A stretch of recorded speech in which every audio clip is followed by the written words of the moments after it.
There we go. Oh All no. right, now the video's recording. That was my bad.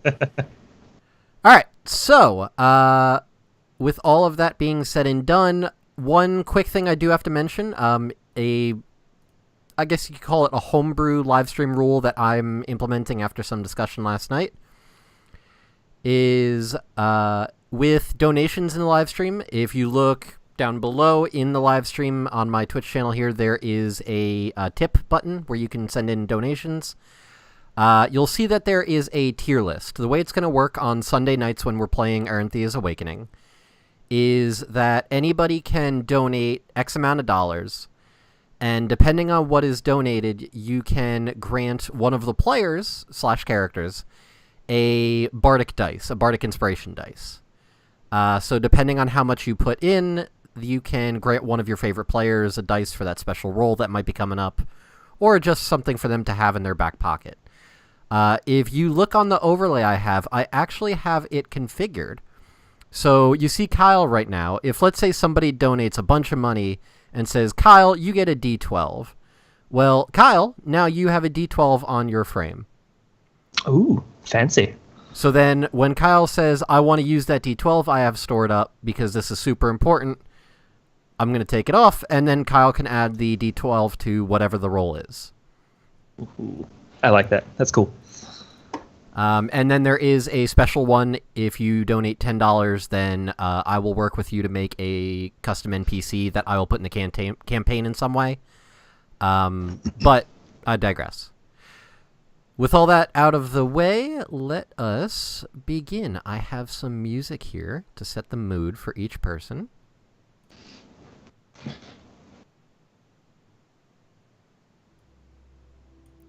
Ooh. Ooh. Maybe not so loud. Yeah, turn it on just a little. There we go. All right.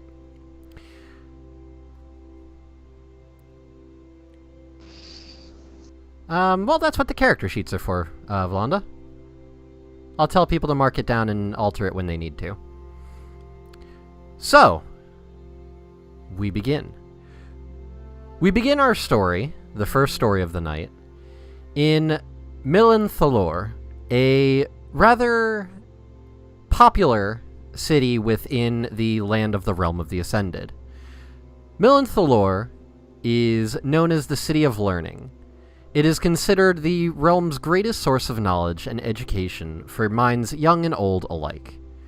Residing on the border of the Realm of the Ascended's woodlands, Milan Thalor is most well known for the Eris Shul, or College in the Sky, a floating island upon which resides a large college.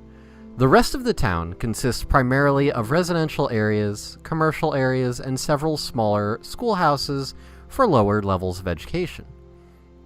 The residential areas are divided into townhouses, a few small-scale luxury homes for the more well-off citizens, and several dormitory buildings for students from afar.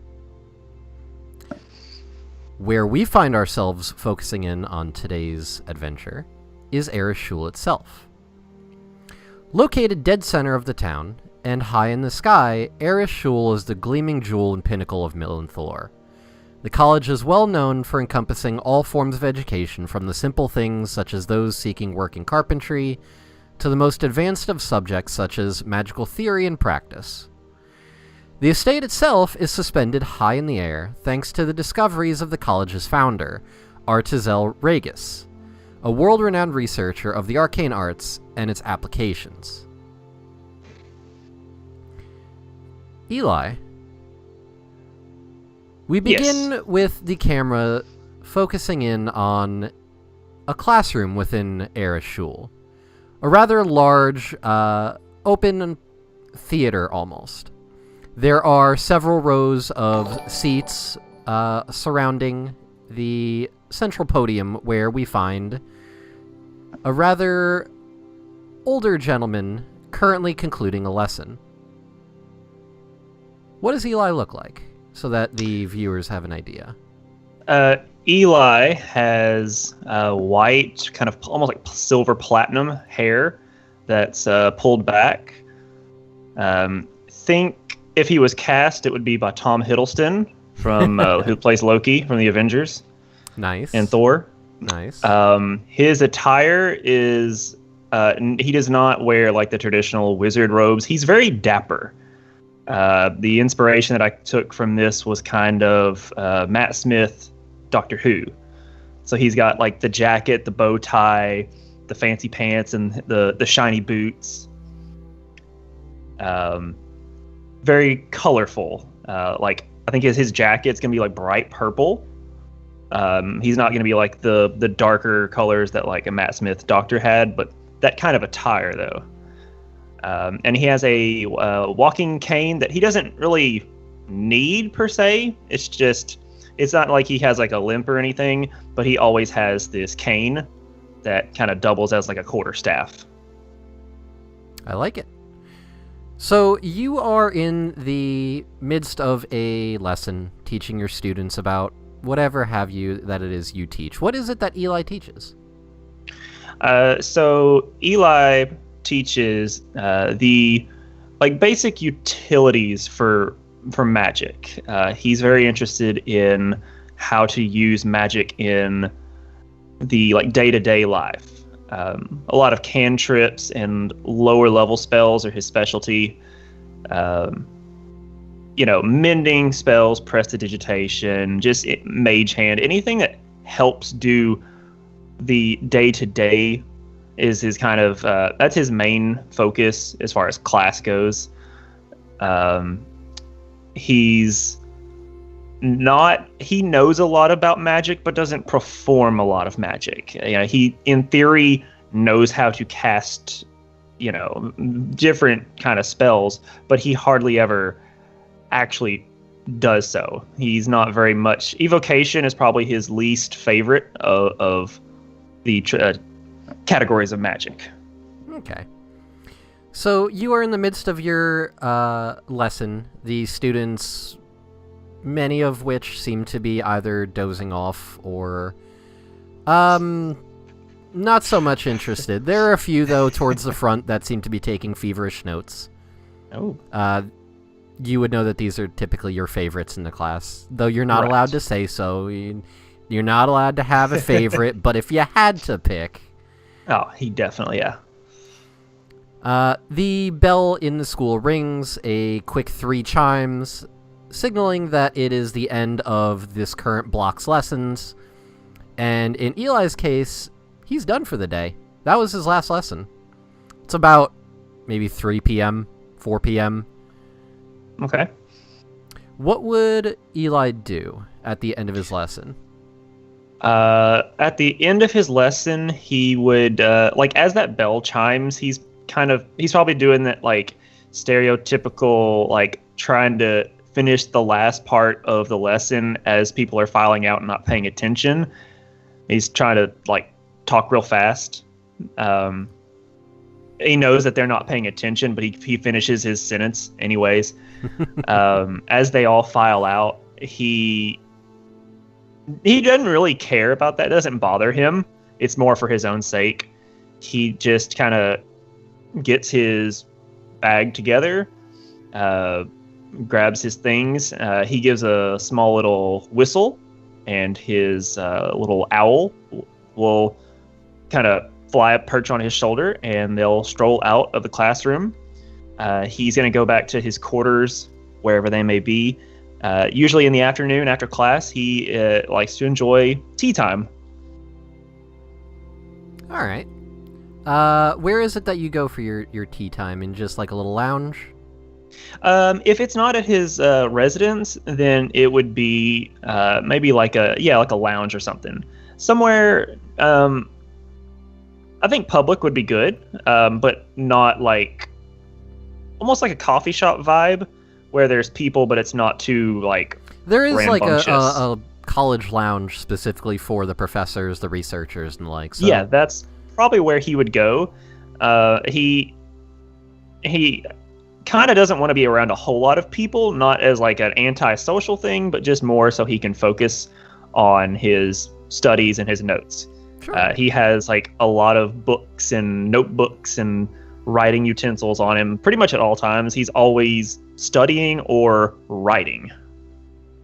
So Eli making his way, shuffling down one of the college hallways, the occasional student passing by just kind of giving you like a nod or like a, hey, professor, hi, professor, that sort of thing. Nobody really wanting to get in conversation, but just kind of trying to be respectful. Right. You continue down several hallways, kind of weaving your way through. You know these halls well. You've been here for a very long time. Oh, very long time, yeah. And make your way into the college lounge for the college professors, the researchers, the educators. At this time of day, most of the other researchers and teachers here are still in their classrooms, either preparing for the next lesson or generally just out and about. However, you do see one person that you are very familiar with, an old friend of yours. Yes. A older-looking female tiefling. She's got what would once have been very regal and elegant-looking horns that spiral up in a ram style. Do appear to be a bit withered and not quite as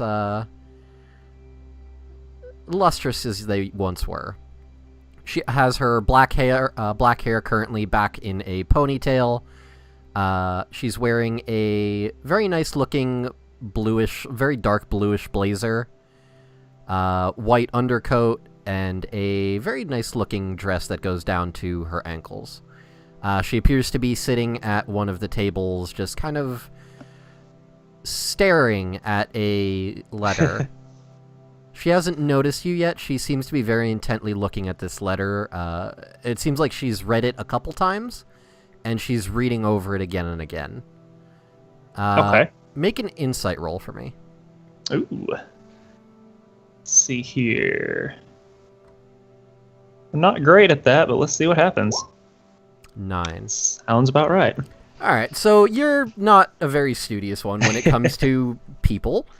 Can be a bit oblivious to social etiquette at times. You do notice that the skin beneath her eyes appears, and around her eyes does appear to be a little bit redder. But you kind of just chalk it up to, oh, she's a tiefling. That must be a normal thing. Right. So as per their usual kind of tradition, he would come up with like a little like 2 saucers and 2 cups of like hot tea and things, and he would just kind of come up and sit hers down in front of her and sit his down and pull up a chair and hello there, my dear, what do you have there? She kind of startles out of her daze as you place the tea in front of her. She goes, oh, Eli, it's how's your lesson, dear? It was fine. It was just another day. How was teaching those sorcerers? Oh, you know, they well. Did you blow anything up today? Oh yes, of course. You know how sorcerers are, always blowing everything near us up. She kind of just rolls her eyes, and you see her like wiping at her eyes, trying to like basically just hide the fact that she was red in the eyes earlier. What do you have there? She looks kind of hesitant. She looks down at the paper, looks up at you, looks down at the paper again. Seems to read it, the last bit of it again, and then looks back up at you. And you've been with her long enough, like you've been around her long enough to know that look in her eyes went from one of kind of a sad, mournful, like, I don't know what to do, to a dark gleam of, oh yes, this is gonna work. Usually it's the precursor to trouble for you. His face kind of getting real stern. My dear, what are you not telling me? I've known you long enough. What are you not telling me? Well,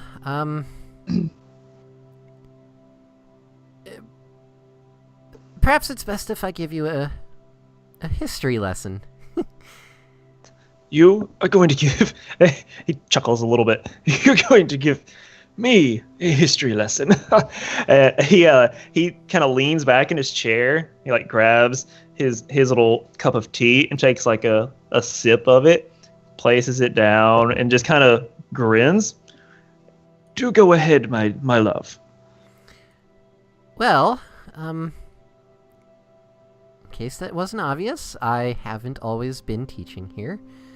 I might not be as old as you, but I've been around. About 40 years ago, I was an adventurer. At that, he kind of cocks his head to the side. I haven't heard this story before. I haven't told it to many. It's kind of something that I keep personal. It was, well, a long time ago. I was traveling with 2 other people. We were not well known, but we were pretty good at what we did. We traveled around, and, well, if someone had a problem, we were usually there to fix it. Sorry, I'm a little nervous. It's been a while since I've told anybody this. I understand. Take your time. Well, there were 3 of us. Myself, a rather stout dwarf by the name of, well, Tumal. And then there was, well, Alibor. We were pretty close friends. Until we got into a bit of a fight. Okay. Well, what happened?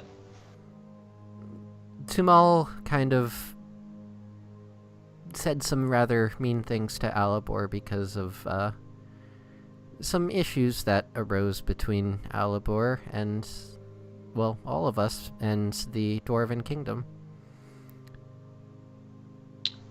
I see. I don't know the details. The 2 of them never really talked about it when I was around.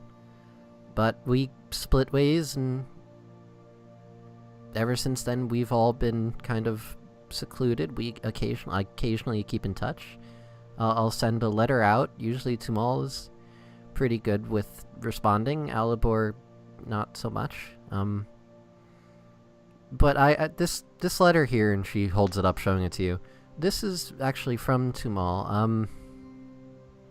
He doesn't go into much detail, but he says that there's something going on. There's something bad is coming. Something bad's about to happen. And being who we are, he kind of, assumed that, oh, well, maybe I could help and try to go to him. But the thing is, I'm too old, Eli. I'm not the same I was before. And, like, she looks at you, and she is genuinely sorrowful about this. The fact that, like, she it looks like she wants to, but right, she can't. Okay. It's... She just kind of looks down. He, by this time, like, during the story, like, when she started, he was, like, leaned way back in his chair. Like, throughout the story, like, he gets closer and closer. So, like, now he's, like, leaned up. When she looks down, he'll, like, reach his hand over the table and put it on hers. It's okay. Time hurts. She looks up at you with kind of like a half smile. That's funny coming from an elf. The irony does not escape me. I am aware. But even I feel time. Not nearly as much. Well, I know. I am very old. Tumal in the letter asked if I couldn't go, that I send an apprentice. she does like the air quotes when she says apprentice. The thing is I don't have an apprentice that I would send. If this is going to be the kind of adventures that I was experiencing when I was younger, the kids these days, the ones that we're teaching, just aren't ready for it. You've seen. You're the one that teaches a lot of them too. Oh, gods, no. There's none of them. I have a few hopefuls, but... Oh, Even I would then, never... They're too sheltered. It's just not the same kind of mentality. That's kind of where I was hoping you might come in. And she looks kind of everywhere but at you. I was actually thinking, well, I know you kind of been wanting to do your research on the road, and this might be a good opportunity for you to get out there. And the world's not in your books, Eli. It's gonna be out there. But me, but I have these classes to teach. I have work. He's kind of like stuttering over his own words at this point. It's very strange. I know we were talking earlier last night, and I've been so complacent here the last, I don't know how many years.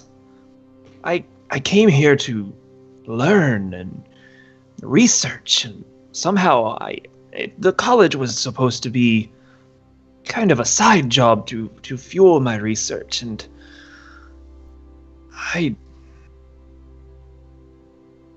think this might be what I'm looking for.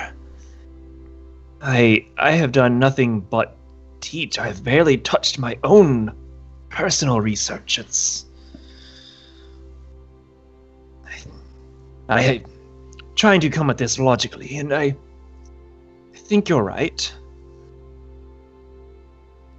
But she smiles. You know I'm right.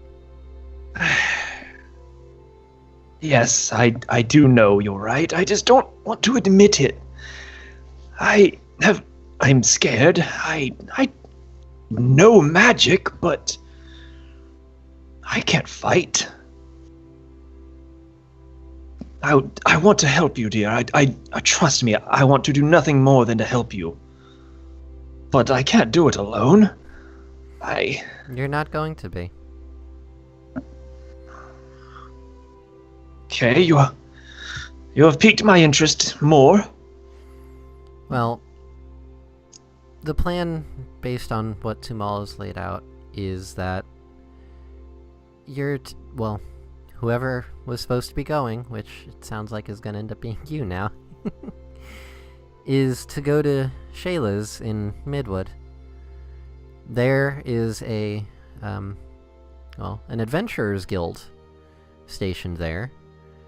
One Yes. that I'm familiar with. We've done the odd job here and there for them when we were back in our heyday.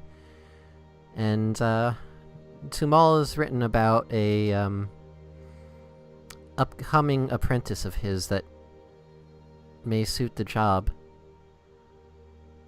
Interesting. And the letter says that he sent one to Alibor as well. Whether or not he responds is another thing. But there will be at least one other. And Eli. And she leans forward and puts one of her hands on yours. He looks down at it, kind of pauses for a second, and then looks back up at her.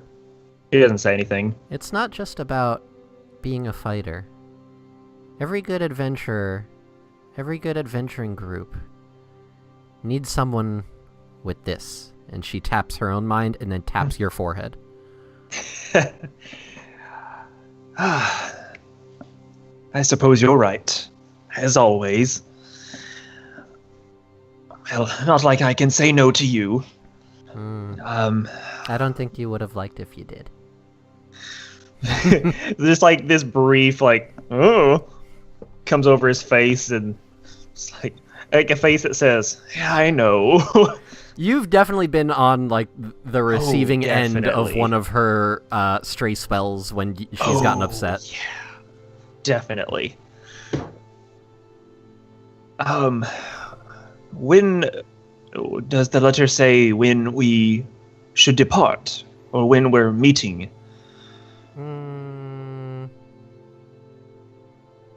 Well, it just says ASAP. So, Oh, now. Well, I mean, tomorrow. You know.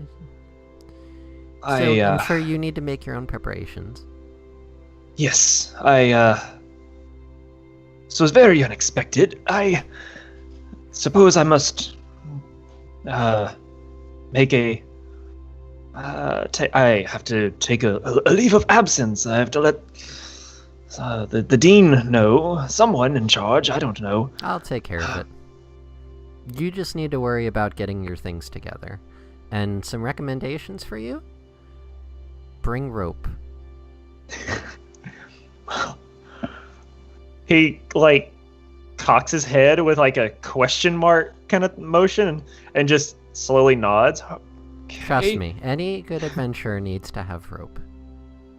He'll actually like pull out one like a little notebook. Like he has like a little mini notebook in his pocket, like jacket pocket, and he'll pull that out and like write that as a little reminder.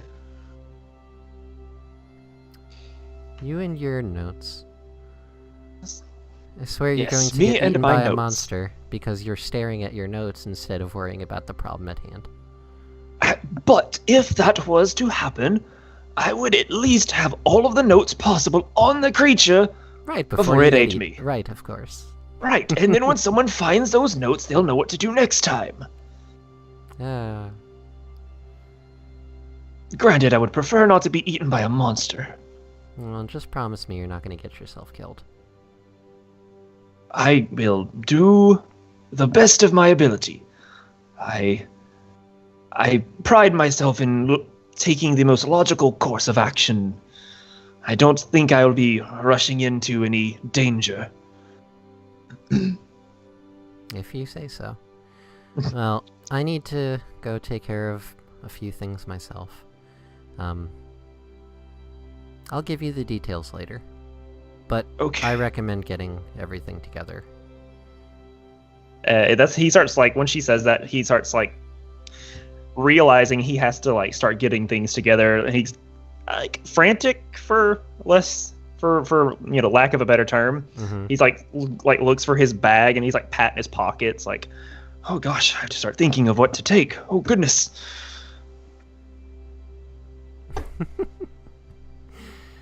So, you see Lilith gets up and just starts walking away. You know that she's probably going to either one of her lessons, or in this case, she's most likely going to take care of the technical details, speaking with the dean, things of that sort. Right. You do notice that as she leaves, she does seem to have a bit more, like, pep in her step. Good. He'll kind of like, she's probably a little bit far away. After he's like got his stuff, he'll kind of pipe up. We're still on for dinner tonight though, right? You hear echoing from further down the hallway at this point. Yes, of course. I wouldn't miss it for the world. You better not, I'm gonna hold you to that. Oh, now I'm just gonna show up late. You hear footsteps echoing further away. He just gives kind of like mumbles to himself. God, I hate, tardiness is unacceptable. So what does Eli do? You have at least a few hours before you would need to go meet up for dinner. We'll say your living quarters are on the college grounds. You don't need to go down to the city for... Okay. He will stand there. I kind of see him trying to do this thing where he'll take a couple of steps and stop, and then like take a couple steps another direction, like he's pulling himself in separate directions, trying to figure out what he wants to do. And he just kind of like stops takes a deep breath in, just like, okay, let's go gather some things first. And he's gonna head to his quarters and to start going through things to see what he wants to bring, what he thinks is important, what's not important. So he's gonna go to his living quarters. Is where he's gonna go first. Okay. So you make your way to your living quarters on the college grounds. It's a separate building still on the floating rock that is Erishul. Yours is on the ground floor.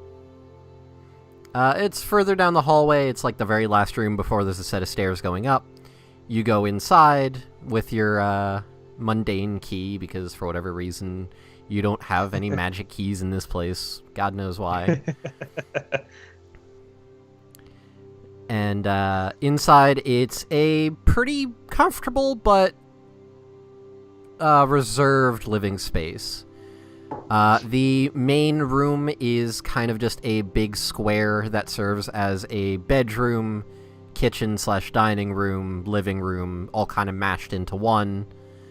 And then off to the side is a very small hallway that leads to a closet and a lavatory. Bathroom. He'll kind of just stand there, like he's walked in and closed the door, and he's just kind of standing there in the entryway, kind of just looking over the room and just thinking, do I need to bring this? Yes or no? Do I need to bring that? Yes or no? I think he's gonna make his way to his room to start packing like clothes and basic things like that. For him, his really all he's gonna grab is his he'll grab like one like backpack type bag and just put whatever he can in that. I mean, it's gonna be like clothes. He's gonna have some like empty notebooks and like pens and quills and inks and whatnot. He has that moment where he finds like he has like a bookshelf and he's like, I can't bring all of this.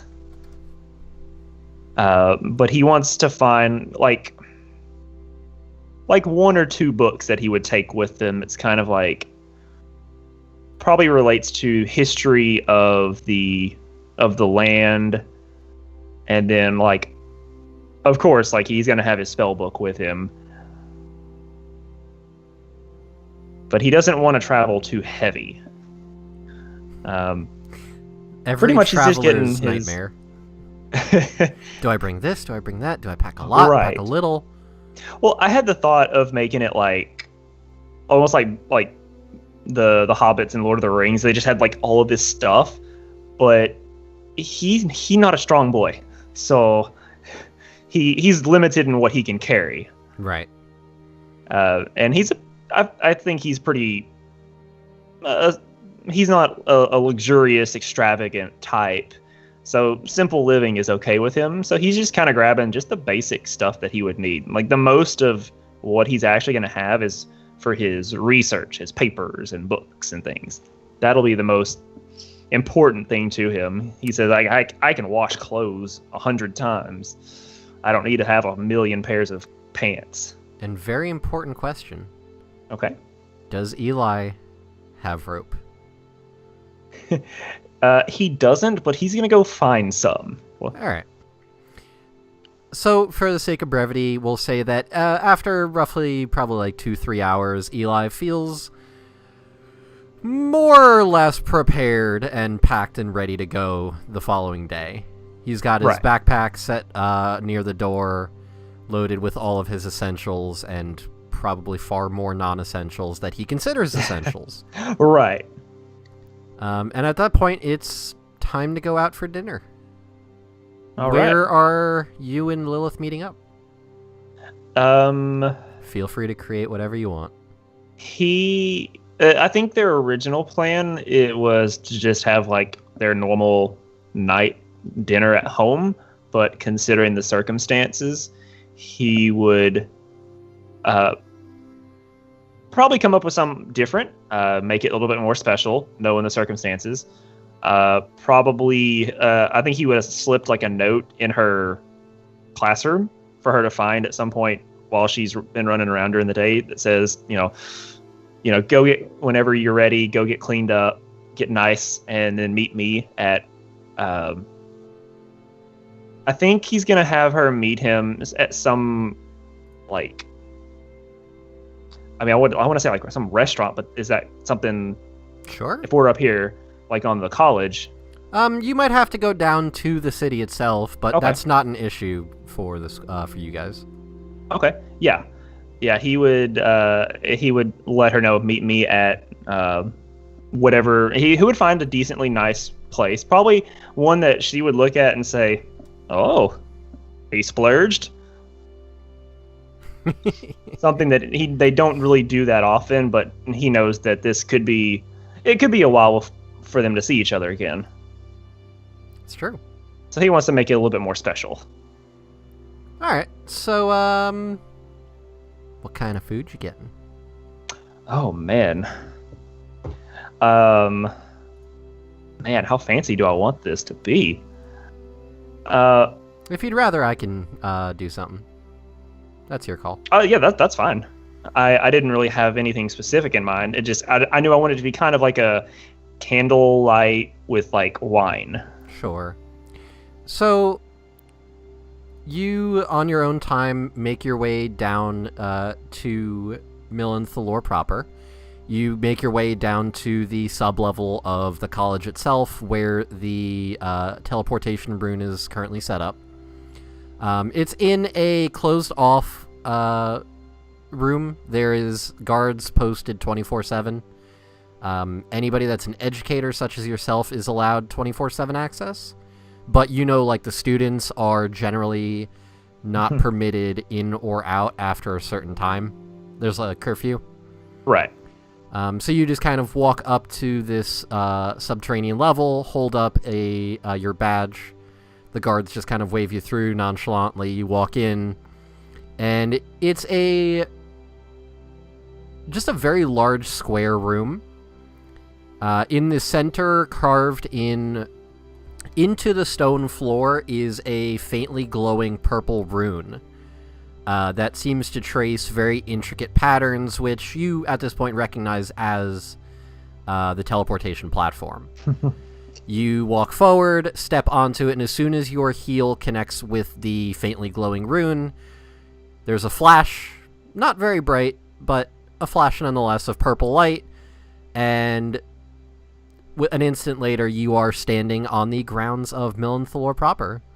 You are in the direct center of the town. They have a specific closed-off room with a similar rune, and outside, again, there are guards posted 24/7. You just walk out. They kind of give you a nod after you wave your badge at them, and make your way into the town proper. It's a place you've been to before, a very fancy-looking, elegant restaurant, mostly appealing to your elven side in that it's very conservative. Okay. A lot of the food that they serve is homegrown vegetables. They do offer meat, mostly in very small portions, and that generally it's obtained from animals that were humanely killed, basically. Okay. So it's not just some random hunter coming through selling pelts and meat. Got this rabbit for you. Yeah, why does this rabbit look like it was stabbed repeatedly? No, it's like they take good care of the food and animals.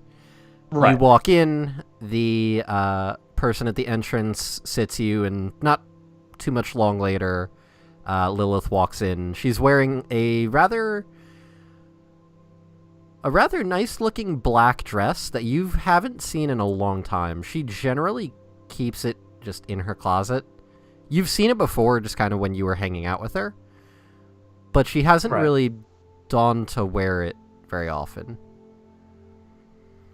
She walks in and sits across from you and kind of just gives you a smile. Really? We're going here tonight, huh? Is that important? I mean, I know you're leaving and all, but... First of all, you look stunning, my dear. And second of all, yes, here it is special. I don't know how long I'll be gone, and I wanted this to be a night to remember. I appreciate it. Was there anything you wanted to talk about? Any questions before? No, just want to enjoy each other's company. That's cute. So, we'll say that the night goes by, you spend probably about like 2.5 hours, like that point where the waiter is like, is there anything else I could do for you, sir? Anything else I can get you? Would you like dessert, sir? Another basket of breadsticks, please. Sir, that's your 5th basket. Another basket, I said. Pretty much. This is like the Olive Garden, but like, you're far overstaying your welcome. Yeah, definitely. Even for them. That's exactly what I was thinking. So, you spend the night just kind of enjoying each other's company, just exchanging small talk. She occasionally just kind of gives you hints and peeks into her past. She'll tell you about, like, this one time that she had an encounter with a small tribe of goblins, and turns out that one of them was actually cannibalizing the others, and they were running away. Just different random little tidbits that she kind of remembers off and on. It seems like a lot of these memories were repressed, but now talking with you is kind of bringing some of them back as you're prepared to depart. Right. And you turn in for the night. Very good. The following day comes, sun rises, and you are up bright and early and ready for your adventure. You walk down to the teleportation rune at the sub-level of the school, and you actually see Lilith standing there waiting for you. She's in her proper professor's garb at this point, but she's standing there waiting. He sees her, just stops, and just kind of puts his head down and sighs, and then strolls up to her and looks at her. I thought you were going to make this easy on me. When have you ever? She smiles as you both say it at the same time. Well, I wouldn't have it any other way. I know you wouldn't. Before you do go, I just wanted to... Well, I wanted to give you something. Eyebrow raise. What? It's nothing too fancy or anything, but here. And she reaches behind her in like her little messenger bag that she carries around with her, and she pulls out what appears to be a small white candle resting on a golden candle courier. I don't know what the hell the terminology is like the for. little like handle thing. Yeah, it's got like the one little finger handle. Yeah. Okay, I know what you're talking about. She pulls that out and hands it to you. He kind of like awkwardly takes it. It's not much, but if you're going to be out adventuring, I think it's going to be helpful for you. It's an ever-burning candle. You've heard of these? They're not super rare. Like, they're actually pretty common among the richer parts of society. Like, people will have these decorating their house all over. Right. It's basically whenever you light the candle, it will remain lit until you physically snuff it out, or if it's like soaked in water or whatnot. Oh wow, that's cool. If there's a strong breeze or anything, it's going to blow out as well. But basically, if you light it, the candle itself will never melt away. That's cool. In terms of mechanics, light-wise, it only sheds about like 5 feet of light and then another 5 feet of dim light. Right. Make But- sure I write that down. For scholarly sorts such as yourself, that's pretty much all you need to read scrolls at night. Right. He looks at it, realizes what it is, and just looks back at her. Thank you. Thank you very much. It's not much, but, well, I know how you are, and you're probably going to be reading on the road, you nerd. You know me too well. I do. She just And- walks over and gives you a big hug. He returns the hug. He as they're hugging, he kisses her on the forehead. I imagine he's taller than her, so he kind of leans down a little bit to kiss her on the forehead. I will miss you. I will write to you when I'm available. I'm counting on it. Don't worry about your sister. I'll make sure that she knows. Oh, crap. She's gonna... Oh, God. She gives you a big, toothy grin, as if, knowing that you had forgotten. Oh, we don't need... Oh, gosh. If I'll she take shows care of up it. here, I'm so sorry. Don't worry. If she comes here, I'll take care of it.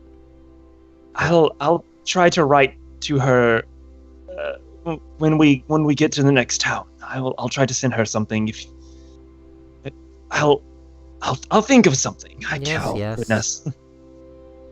You're rambling again. Go on. Get out of here before you start getting cold feet.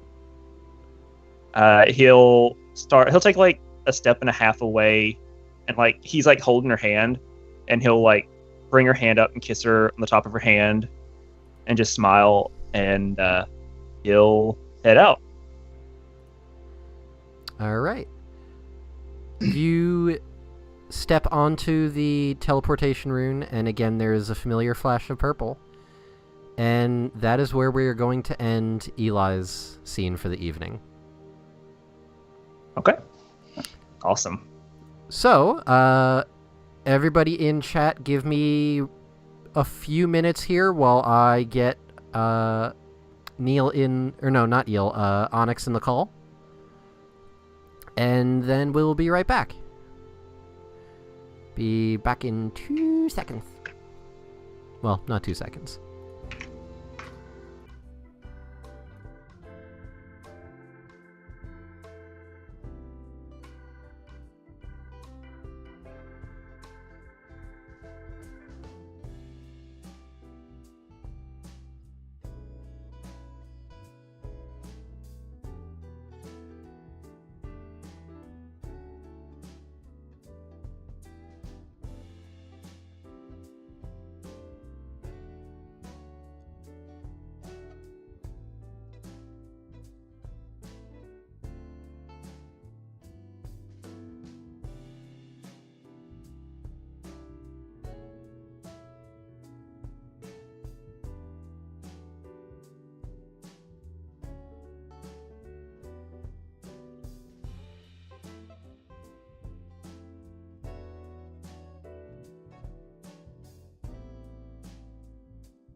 That is a lot of D100s. All right. And we're back, I think. Onyx, say something. Something. There we go. Okay, cool. All right, so that was a lot of fun doing that with Kyle. Now we're going to do your backstory next. Let me get the music going. I have a backstory? Well, not your backstory, but like your introductory, whatever the hell. I have a player? I get to be in this one? Yes. I know. So exciting. So, let's begin.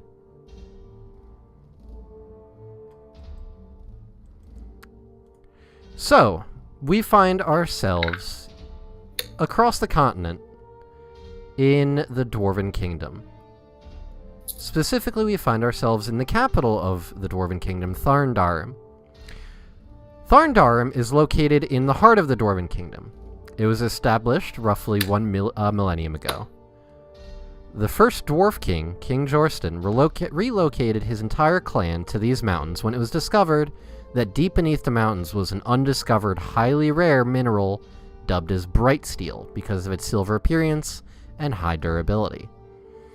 His clan, which at the time had no name of its own due to the small gathering it was, thus took on the name Bright Miner. The city is now roughly contains 10,000 people, primarily consisting of dwarves and dragonborn, though members of the other races can be found sporadically throughout the city. The city itself is built deep in the heart of the mountains in a gigantic alcove dug into the side of the largest mountain over many years. Thus, half the city is located out in the open, while the other half is beneath the massive overhang of stone that is the mountain itself. Most of the people living in the city have moved into several designated areas on the outside portion of the city, while the businesses and official buildings are located within the alcoved area. We have our camera focus in on a well, I don't want to say a small, but a very conservative, well laid out shop. Functional over elegant. Right, functional over elegant. Above this shop is a swinging sign hanging on two chains that says the Phoenix Fire. We go through the door, and inside we find that there is a Dragonborn.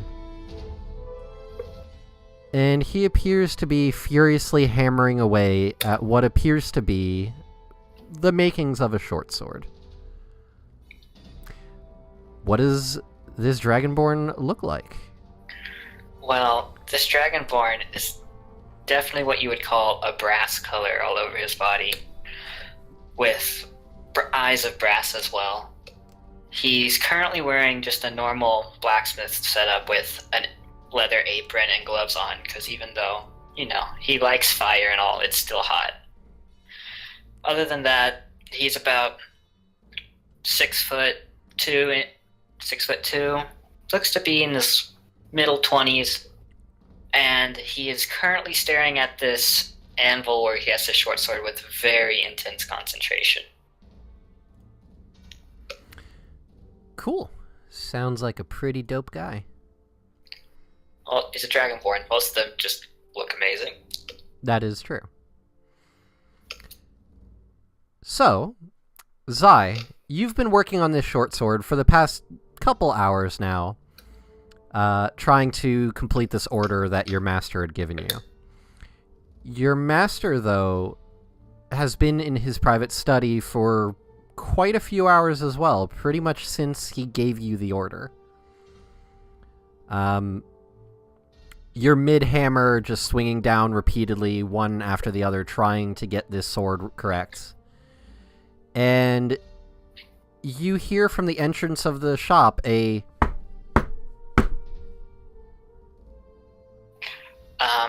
I'm gonna start a little bit because I was so focused I forgot where I was. But then I'm going to stand up after putting this sword someplace where it won't get messed up, and then go answer the door. Yeah, we'll say you... People should walk in since it's a shop. Well, right now it's after hours. Oh, okay. Yeah, you I'll kind go of work see on the who it is. orders past hours, and then during the days when people will come in to purchase. So you put the currently in the making sword aside. We'll say you put it on a rest where it's near the fire enough that it'll stay warm, so that you can come back to it. Mhm. And you go to the shop door. You unlock it, pull it open just a little bit. You have one of those like locking chains on it, so it just kind of swings open a little bit. And peeking through the door, you see a rather tall, stout-looking dwarf, very well muscled, very, very dark red, almost brown hair that is poking out from under a plate mail helmet. Would I recognize them? You don't recognize the person per se, you do recognize the garb. The dwarf is outfitted in pure plate armor and is wielding a pike. Generally, this is the attire of the Bulwark. The Bulwark, you're aware, are basically the personal, not guards, but they're like the city's elite, you could say. They only answer to the king and the recently appointed council. And Okay. when you open the door, you kind of just hear a grunt from the dwarf. Just a, hey. Now, what could have our humble shop have done to receive the notice of the Bulwark? You can be opening your door before I'm telling you anything, dragon. Well, you insist. And I open the door. You close it, undo the chain, swing the door open. He stands in front of you, just kind of nonplussed. And he stamps the pike down, the butt end down on the ground, and then pulls from his waist a rolled-up scroll. And he just kind of says in a very monotonous, like, he's been doing this all day sort of thing. All able-bodied citizens of the city of Thorndarim are to be assembled in the town square in 1 hour on the king's orders. He just rolls it back up, looks at you, and says, non-optional. Well, I mean, since you asked so nicely. And that goes for your master, too. I'll see what I can do. He kind of gives you a look and just says, you best be doing a lot. I give him just like a two-fingered salute and then kind of shut the door. You hear the heavy plate boots stomping away as you hear him going down the street to the next shop. You hear, again, the bang, bang, bang on the next door. You are in a your shop. Yep. So I'm gonna go back to where I know my master is. So you make your way to the back of the shop. You go around, pull aside some drapes that are kind of blocking off the back area, and make your way down a few flights of stairs. The way the shop is kind of designed is you've got the storefront, you've got the back room where it's kind of like a storage, and then down a few small turning sets of stairs is kind of like the living quarters, because you guys just live out of the shop. You go down a few flights of stairs, make your way to a side door that you know to be your master's private office. Are you knocking, or are you just barging in? I'm gonna knock. Master Redblade. You hear nothing for a few moments, and then you hear some rustling of papers and whatnot. And you hear kind of very quiet, just, come in. I open the door and walk in. Seated at his desk before you, you see your master, Master Smith Tumal Redblade. He's a relatively short dwarf, standing at 4'1". He's got long salt and pepper hair tied back in a warrior's ponytail and a short trimmed beard tied at the bottom. Currently, he's not wearing the typical blacksmith attire like you're wearing right now. He just appears to be wearing very simple robes. More so for relaxing and just kind of about the house attire, like not really like going out sort of robes. And he seems to be seated at his desk just reading through some papers, and as you walk in, he puts them down and he just looks at you. Aye, what you need? The board came by, said all able-bodied men supposed to be in the square, order the king, an hour. He pauses and looks at you very concerned. What is it? You look upset about something. It's probably nothing. Fuck. I was kind of hoping to... Well, never mind. You know what this is about? Well, we best be going. He gets up, goes into his kind of like walk-in closet, starts changing. He comes back out a moment later wearing more proper attire. He's put on what looks like a black leather jacket over the robe, funny enough. Like, you could still see it kind of poking out underneath. He threw on just like a pair of plain breeches. And he's like, right, let's be off then. He just walks by you without even like a nod or anything. You do notice that as he walks past the door, he does reach over and grab his warhammer. And just kind of like belts it around his waist. Seeing that, I'm gonna take a few minutes to throw on my armor and throw my glaive over my back. Alright, so you get your full attire on. He just kind of is waiting by the door. He sees you walk back up with all your equipment. He goes, alright. I don't know what you're doing with all that nonsense, but well, too late now. I like to always be prepared for the worst, you know. I do know. For many years now I've known. Let's go. Old habits die hard. And I follow him out the door. So he leads you out, locks up the shop behind you guys as you leave, and you follow him towards the town square. Now, the town square itself is interestingly designed in that it's on the border of being under the overhang that is the mountain. So, like, half of the town square is in, like, constant light, and then the other half is in shadow. Can you tell what time of the day it is by where the shadow is? Pretty much. Actually, like, on one part of the town square, there are, like, chiseled markings on the ground. So it kind of acts like...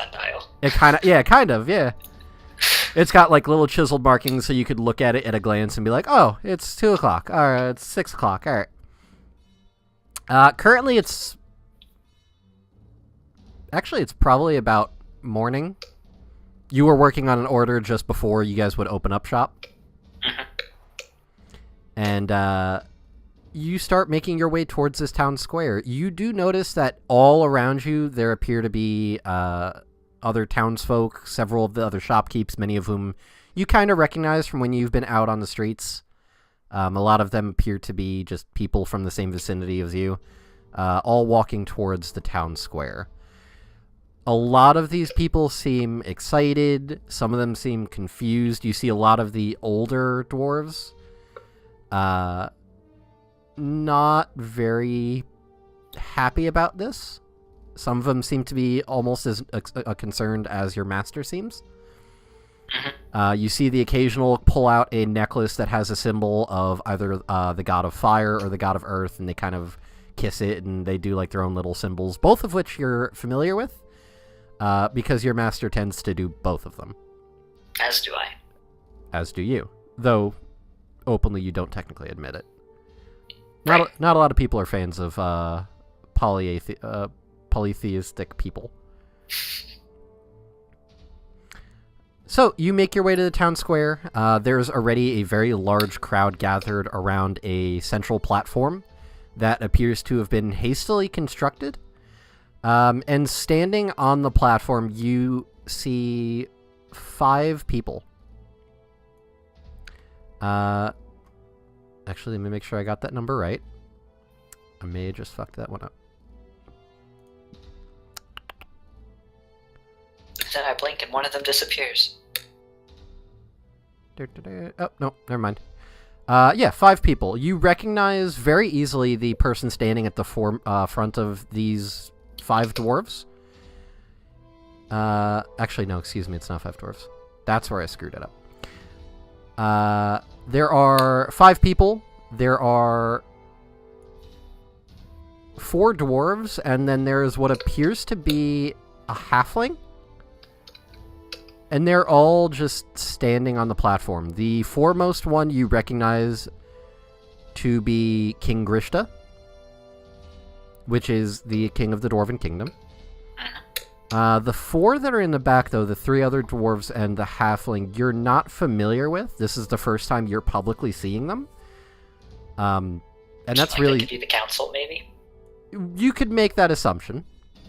They're most likely the council. Not many people have actually ever seen them. This is the first time you're aware of that they've ever actually attended, like, a public gathering. The first dwarf on the council has very dark black hair, very dark long hair that goes down his back. No braids, no ties, nothing, just loose black hair. A very well-kept beard, no mustache.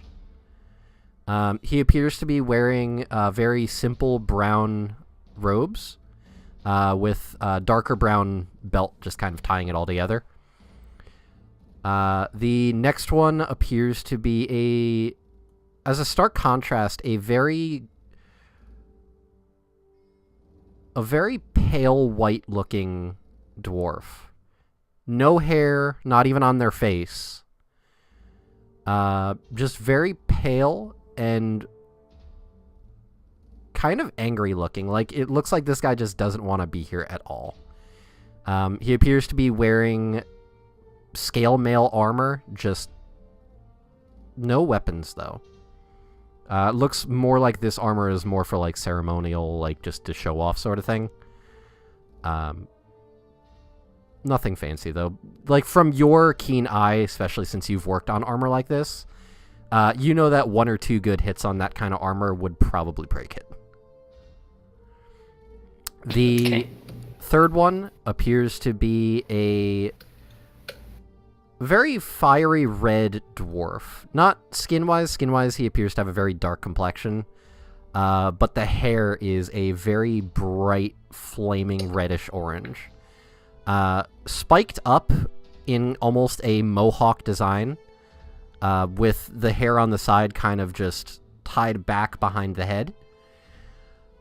Wearing what seems to be very nicely designed, intricate leather armor.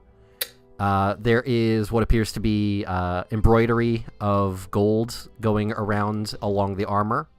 More for decoration, it seems like, than anything, but who knows. And the halfling, which is the strangest one of all because you haven't really seen that many of them in Tharndarim. The halfling is just wearing plain white breeches and a brown vest. Slightly shorter than the rest of the group that they find themselves with. Darker greenish hair, funny enough, but it looks like it's been dyed. Like, you can see the black roots of the hair underneath. It just looks like this guy just kind of went and got some sort of dye and just was like, fuck it, I'm just going to change my hair color this time. And kind of a little bit of a goatee going. And they're just kind of standing there patiently, hands behind their backs, just watching the crowd. The king in particular, you notice, seems to be kind of agitated. Like, he seems to be fidgeting with his fingers, looking everywhere all at once, trying to, like, take everything in. And, yeah. What are you and your master doing while the rest of the city is gathering? Well, the real question is what is my master doing? He is standing at the back, like, he pulls you to the back of this gathering, within earshot of being able to hear whatever this declaration is supposed to be. But he's just kind of standing there with his arms crossed and staring very intently at the platform. Do you have some idea about what's going on? He looks at you out of the corner of his eye and then turns his attention back to the platform and says,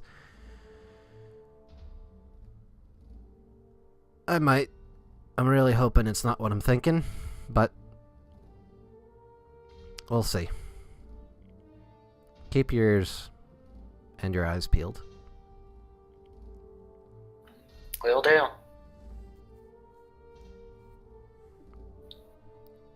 And with that, I'm gonna just start looking around, see if I notice anything, I guess, out of place, though I'm not really expecting to find anything.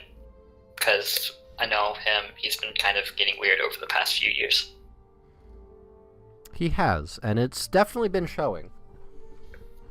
Roll me a perception check. Okay. That is a 10. So, looking around, there are a lot of people, and there's a lot of noise being made. Everyone seems to be, talking amongst themselves. You hear a lot of, I wonder what's going on, what could be happening, that sort of thing. You do notice that at the perimeter of this gathering crowd, there is a heavy bulwark presence. But that's about the only thing that stands out to you. That would make sense, though, since the king's actually here.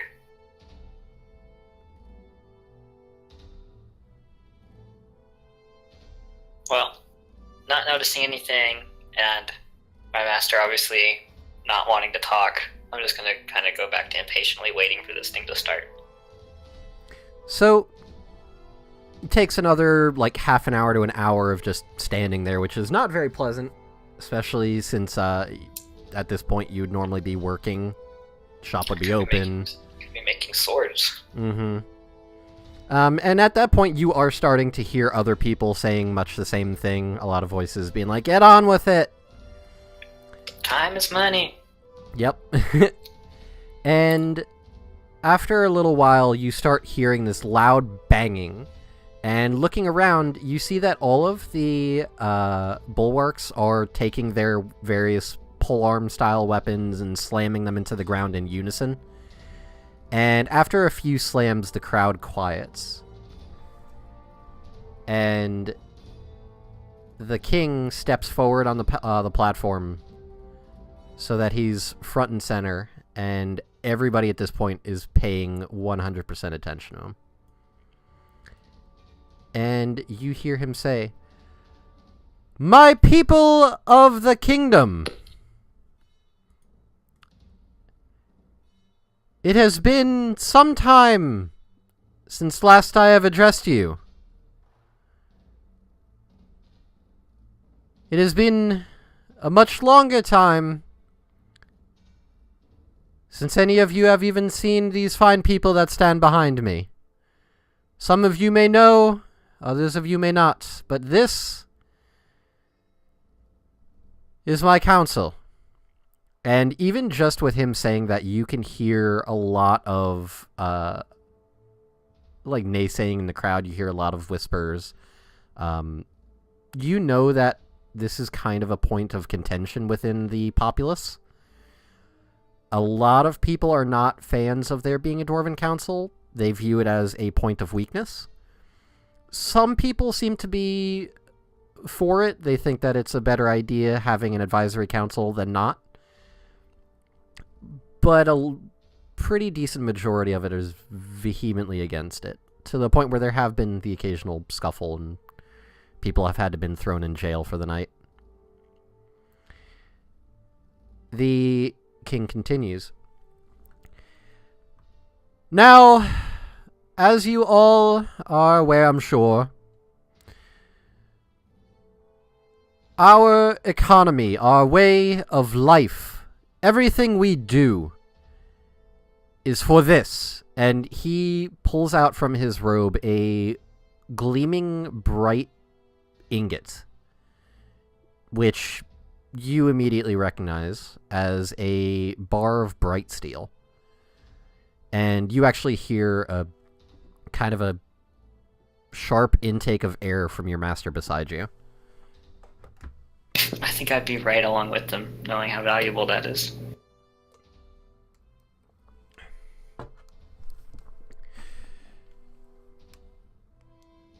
This bright steel comes to us at a heavy cost. As many of you are aware, years ago, there was an incident in the mines, one which we are still recovering from today. Many lives were lost that day. Many of our riches were also lost that day.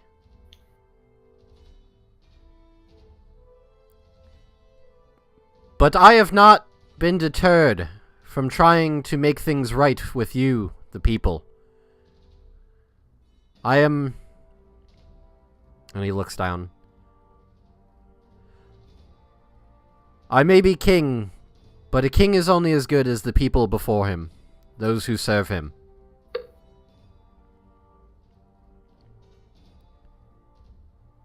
Which is why... And he gives a very long pause, and the entire crowd seems to be on edge. Like, you can see people, like, leaning forward, like, yes. Which is why I have declared war. And immediately you hear the entire crowd going nuts. Like, people are like, is he serious? War? What's going to happen? You hear constant back and forth with people, and then you hear the slam from the bulwarks. And everybody quiets down. I have declared war with the realm of the Ascended. Too long have they stood on a vast treasure trove of bright steel.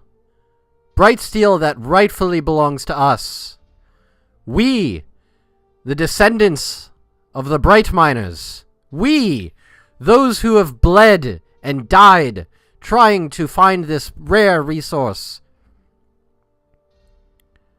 We who best know how to use it.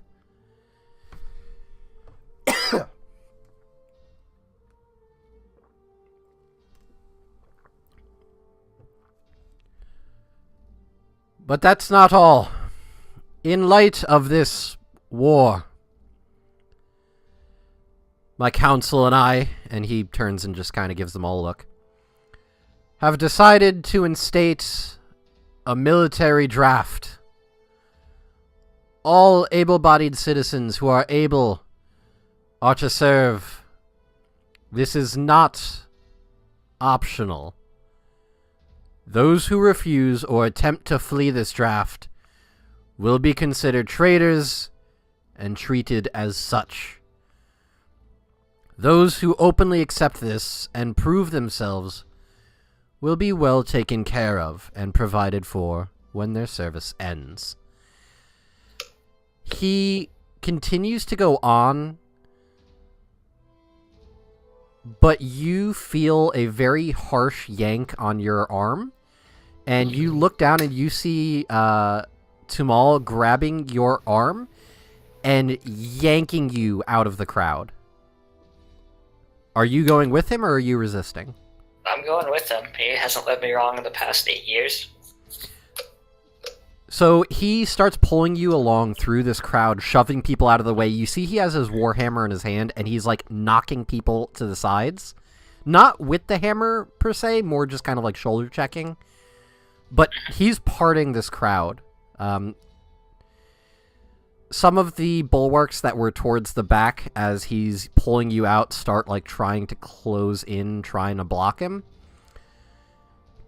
And you see about 3 of them closing in. It looks like they're about to cut you off, and you see your master rear back and then throw his warhammer. Now, it's been a long time since you've seen this, and you've been on the receiving end of this before. The hammer flies out from his hand, soars through this parting crowd, collides with the one bulwark, hits him, knocks him back, collides with the second, knocks him back, and then hits the third, knocking all three of these dwarves backward in a line and knocking them on their asses. And then you see the hammer lift up and fly back to his hand. And he just is not stopping running the entire time, yanking you along faster and faster. You break through the line of the bulwarks, who are now in a disarray because three of them just got their asses handed to them. And he yanks you back to the shop. You guys running full speed. He throws open the shop door, slams it behind you guys, locks it, double locks it, throws the chain, grabs a giant slab of stone that you usually use for putting out some of your wares for the shop, slams that down in front of the door, and then turns back to you and has a really regretful look, but has that kind of glint of determination. So I take it we're not joining the army. You're not. I don't think I have a choice. Follow me. Sorry. Oh, God. Yes, sir. I'll follow him. So he leads you down the stairs in the back, leads you down to his private quarters, or his private study again. And he shuts that door as well, locks it. Right. There's no time to explain. Events moved a lot faster than I anticipated. You anticipated this? And a lot more than that, too. I don't have time. Listen, you need to go. Now. But, hold on. And, he runs behind his desk, goes underneath the desk, and you hear a faint click. And after a moment, he stands back up, and he's holding what appears to be a wooden box. It's roughly the size of, I want to say it's maybe 3 feet by 3 feet. Oh, that's a big box. It is. And he holds it out to you and says, "Take this. It's very important." Okay. I'll take the wooden box, just throw it in the bag I have with me. When you're ready, when you're strong enough, that will open for you. Right now it's kind of sealed by my own doing. It's not really the parting gift I expected to get from you, but I guess I'll take it. Oh, I wanted to give you a lot more, but there's too much for me to say. Listen, that box has something very precious for you. But you're not ready for it yet. When you are, you'll know. Listen. Keep that in mind. You need to go now. I need you to go to Shayla's.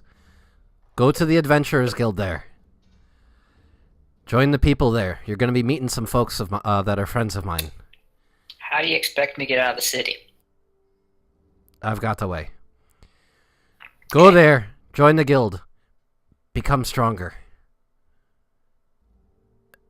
When you're strong enough, maybe you can stop what's happening. I still don't know what is happening beyond war. It's a war that shouldn't be happening. It seemed like he had good reasons for it, but if you say so. It's just an excuse. And the shitty one, that. And you hear on the door up above to the shop, you start hearing loud slamming. It sounds like metal hitting wood. And he immediately looks, shit, there's no time. And he runs over to a bookcase that he has just kind of precariously placed behind the desk and throws his shoulder into the side of the bookcase, and it slowly slides aside. And behind it you see a pretty tight crawl space like, you're going to have to basically crouch to get through this. It says, go. This will lead Come you with right me. outside the city. Come with me. I can't. If I leave, it's just going to make things harder for you. If you're gone, but I stay, then they're just going to take me. They'll probably still throw me into the army, but that's fine. At least I'll be fine. If I go with you, they're going to start sending people after us. I know too much. I will be back. I'm gonna make you explain everything. Then I start crawling into the tunnel. As you're crawling through, he says, when you do come back, I'll tell you. I promise. You better. And And- then I'm too far to say anything else. You hear him putting the bookcase back into place. And you start crawling your way through. It takes you a very long time. This tunnel seems to be going straight through the mountain and making its way outside of the city. That's a real long way. Okay. It takes you probably about an hour of just, like, crouching and crawling to get through. And once you come out, you find that you're basically crawling out from beneath some very dense shrubs growing along the side of the mountain. There doesn't appear to be any real path, but there is a way down that's probably going to involve a lot of climbing. And Well, time to get started. you start making your way down. And as we see the camera zooming out, seeing a very small dragonborn scaling the side of this mountain, it zooms out to a view of the city where we see people still in the streets, and there appears to be smoke rising from a lot of the blacksmith shops. Wait, not just Phoenix Fire, all of them? All of them. It seems like everybody has been thrown into business now. Everything's thrown into motion. And with that, we're going to end your segment. Oh, that did not take an hour. It didn't. I thought yours would take longer, but it turns out it actually went a little bit quicker.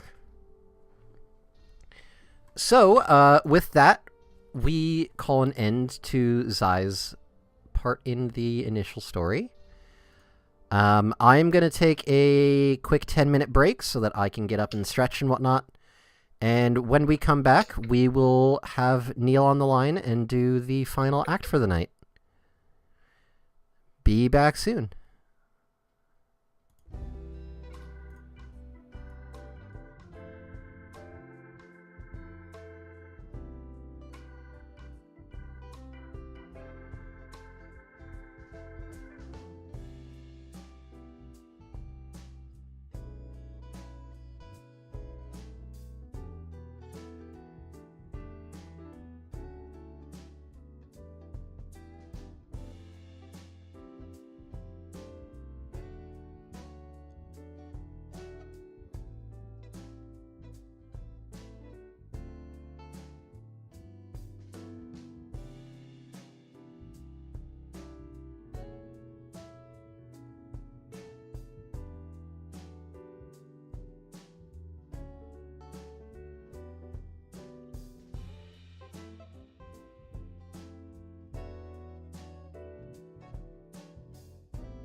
All right, and we are back. I need to add in Neil. Hi. Because I don't currently have... Nope. Where is it? Window capture. There he is. I got a Neil. And now the entire live stream can see all of your face. Oh, good. Enjoy that, I guess.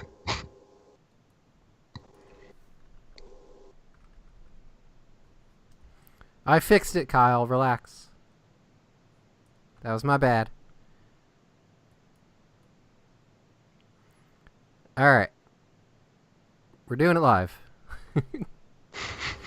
There we go. Alright, so we find ourselves beginning our final chapter for the night. Let's get the music going.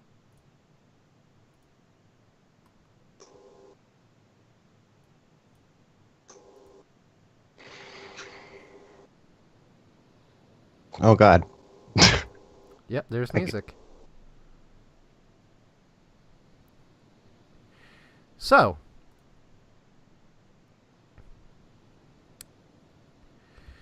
we find ourselves off the coast of the Dwarven Kingdom, far to the east, off the far shores of Baria.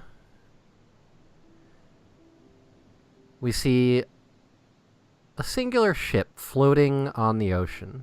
The anchor currently down, sails pulled up. It's probably about a little after midday, so figure 3-4 o'clock. And the ship's just kind of floating there. As we come in closer, we see aboard the ship there are several crewmen going about their duties, cleaning the deck, making sure that the cannons are properly cleaned and ready. But there's nobody important on deck, it seems like. These seem like just your common rabble of the ship. We go below deck and find a very small, what appears to be like a kitchen. There are a few basins containing some water, fresh water, some food. And inside, we find that there are 2 people.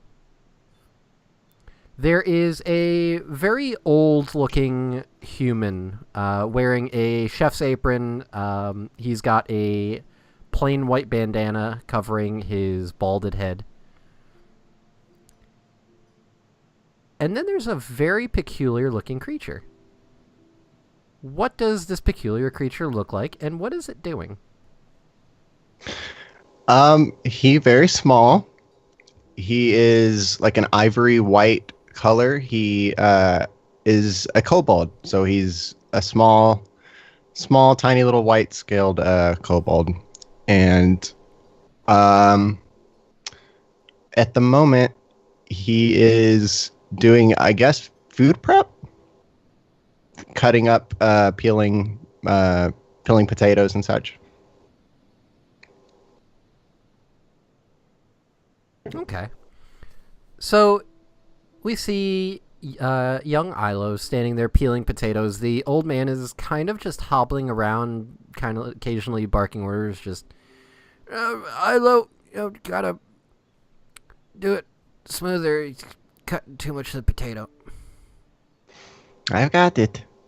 You gotta do it a little smoother. Oh, okay.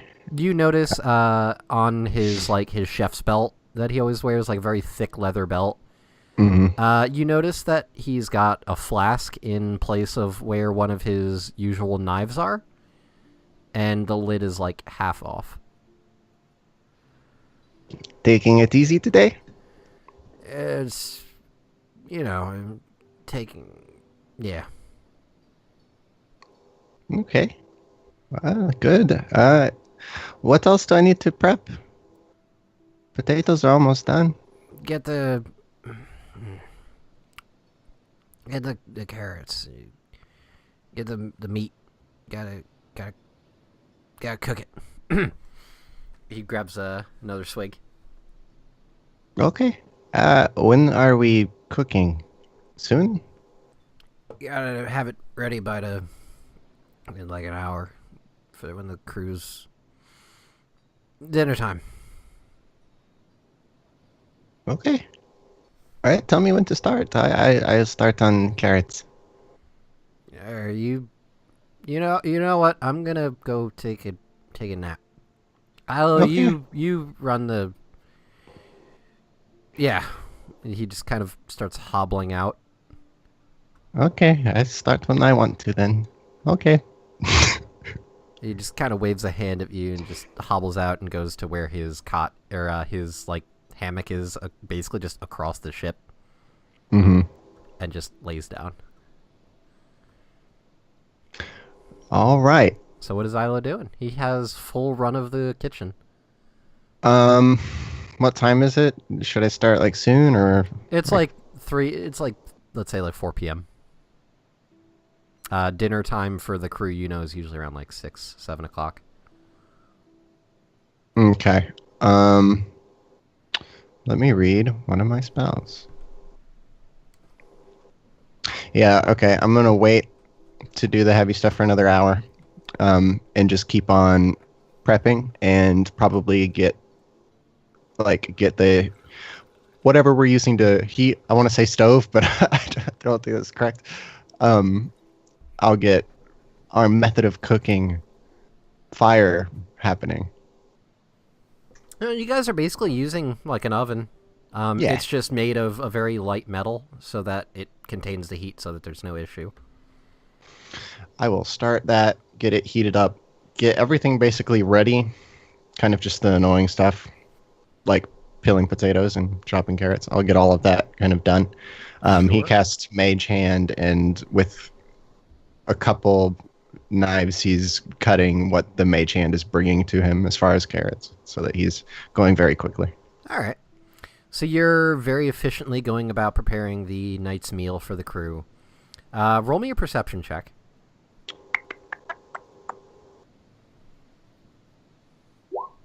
3. Okay. So you're preparing the night's meal, making sure that everything is just perfect until the crew's ready to come down and eat. And you don't really notice anything off. You feel the ship kind of like rocking back and forth. You feel it kind of like jerk into motion a little bit, but like it doesn't really matter. Whatever. You're busy making dinner. Who cares where the hell the ship's going as long as there's food, right? And Right.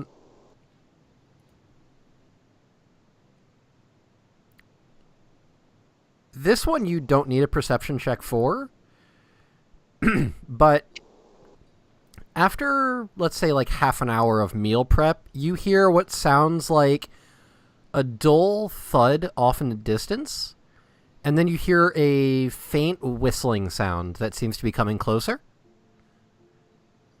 Mm-hmm.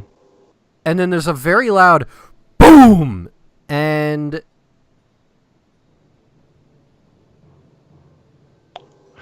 Okay. maybe 15 feet away from the kitchen, you feel like the ship rock, and poking your head out the kitchen door, you see that there's a nice hole in the wood. You, at this point, notice that there's a lot of shouting going on from above deck. You hear several cannons on the ship firing as well. What is Ilo doing? I'm gonna run over to where that hole. I'm grabbing my knives first of all. I think your camera froze, Neil. Woo! Hello. There you go. It's going on my Skype. I don't know. It's probably You're- my internet. You fixed it. You're good. Cool. I didn't do anything. I grab all my daggers and I'm gonna go over to where that hole is, and see who's over there working on that. see how I can help. You run over to the hole in the side of the ship, and looking out, you can see probably about maybe like 100 feet away, there is what appears to be a dwarven vessel, which you very easily recognize because this is nothing new for you. You've seen these ships dozens of times. Mm-hmm. And you notice that there are several holes in the side of that ship as well. It looks like for the one hit they scored on you guys, your ship has already gotten several hits in on them. Okay. There's still cannon fire going on. It seems like a lot of the shots are missing. You do see the occasional splintering of wood as another one of your cannons seems to put another nice-sized hole in theirs. Okay. I'm going to run up top and just kind of look for something that I can help with. Be ready to do anything if there's any boarding going on. Sure. So As far as like them boarding our ship, not boarding our walls, right. because I can't like lift. So, you run up onto the main deck, looking around. The crew is frantically running about, a lot of them carrying cannonballs to be reloaded into the cannons. Up at the helm, you can see Captain Alibor shouting orders to the rest of the crew. Captain Alibor being a very tall, silver-looking silver dragonborn. Very, very haggard and elderly looking, but still very strong of body. Ilo, you would know that Captain Alibor is pretty old for a dragonborn, sitting in around like probably 70 years old. Mm-hmm. Which for a dragonborn is a long time. Mm-hmm. You can see standing basically right beneath the main mast is Callie, your elven bard friend, Mm-hmm. who's kind of just strumming about, kind of just bolstering everyone's morale and cheering them on. But Okay. you do see the occasional kind of flick of the wrist from Callie, and you see like little bolts of fire or whatnot firing off and seeming to travel across the way to the enemy ship.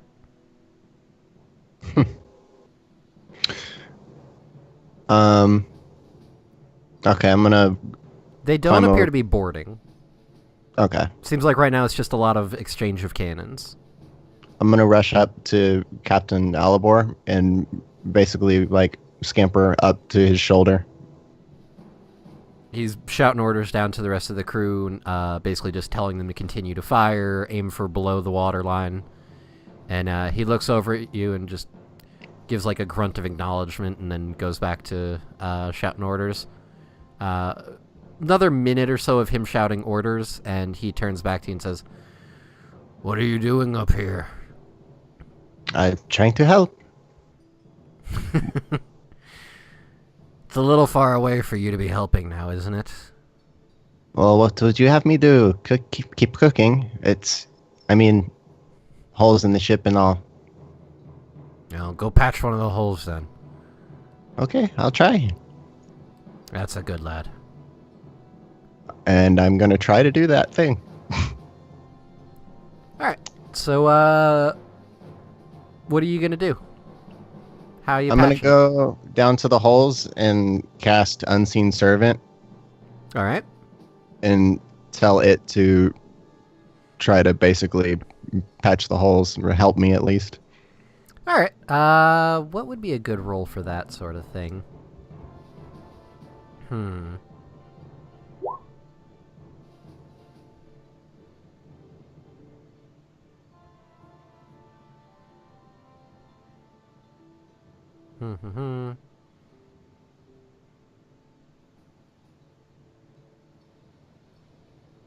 Make me a strength check. Oh, good. The thing I'm good at. 10, Alright. because I have a -2 to strength. Well, between you and your unseen servant helping out, you managed to get a few spare planks that are specifically reserved for such situations. and one by one just kind of nail them up over the current holes just so that there's no leaks or anything. You know that typically with stuff like this, you're going to have to make port in order to get it properly repaired. Mhm. But patch jobs like these are not that uncommon. Okay. It does take you the better part of an hour to do, at which point it seems like the fighting has stopped. You don't hear any more shouting. You do hear a bit of commotion above deck, but nothing that seems like fighting. Okay. Yeah, when there's nothing else that I can do down here, I'm going to go check on the status of everything upstairs. All right. Takes you a little bit... Wait, it's been an hour, right? Yeah. Okay, I don't have the servant anymore. All right. So you go back above deck once everything's all patched up, and looking around, you see that there is a single dwarf in rather peculiar attire. He looks more like a messenger than a merchant. And he's just kind of sitting on the deck, a rope tightly bound around him, hands behind his back. And his back is up against the mast of the ship. And you see Captain Alibor standing over him holding what appears to be a letter.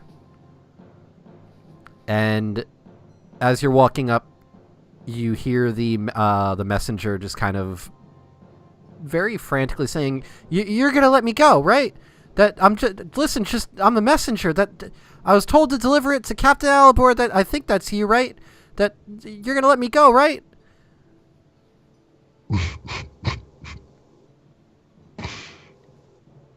Isla does kind of laugh a little bit. The captain, looking over the letter, he reads through it, raises what would be an eyebrow for a Dragonborn, Sure. and then looks over at you, seeing you kind of chuckling at the side, and he just smiles, looks at you, and goes, "Hey, Ilo." Captain? And he nods ahead at the messenger. Okay. And he just starts walking away back towards the helm. Okay. I guess I'm going to kill that man. With my knives. Yeah, it's not a very hard thing to do. He's tied and gagged. You basically just walk up and coup de grace him once across the throat, and that's it. He does frantically struggle, and he's like, no, please, no, you're not supposed to kill the Yeah, it's not a big deal to Ilo at all. This is not that uncommon for Ilo. No. Like, this is kind of like, if you didn't really get to do much, the captain will be like, go do this thing. Thanks. Well, he knows your strengths and weaknesses, and Yeah. he likes to make you feel like you're helping. Sure, yeah. Appreciate it. So one of the crew comes over and just kind of tosses the body overboard. And it seems like business as usual again. People are trying to patch up a bit of damage. It looks like one of the railings on the ship got banged up from a stray cannonball that probably got a little too close for comfort. Off in the distance, you can see a little bit of the mast of the enemy ship just slowly sinking beneath the waves. You do see a little bit of materials floating in the water. Stray pieces of wood, tattered sails, bits of rope, the occasional body, bits of red. Yeah. I'm gonna go catch up with Captain.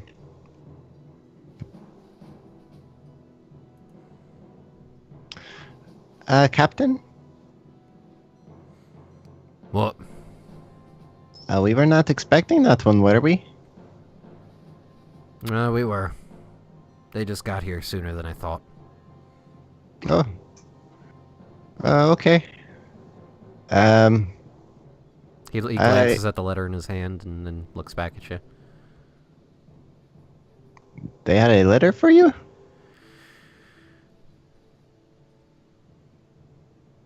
Don't worry about it. Okay. Where's dinner? It interrupted. I'll go. I'll go finish. It has started. Good. He just turns away from you and keeps looking at the letter.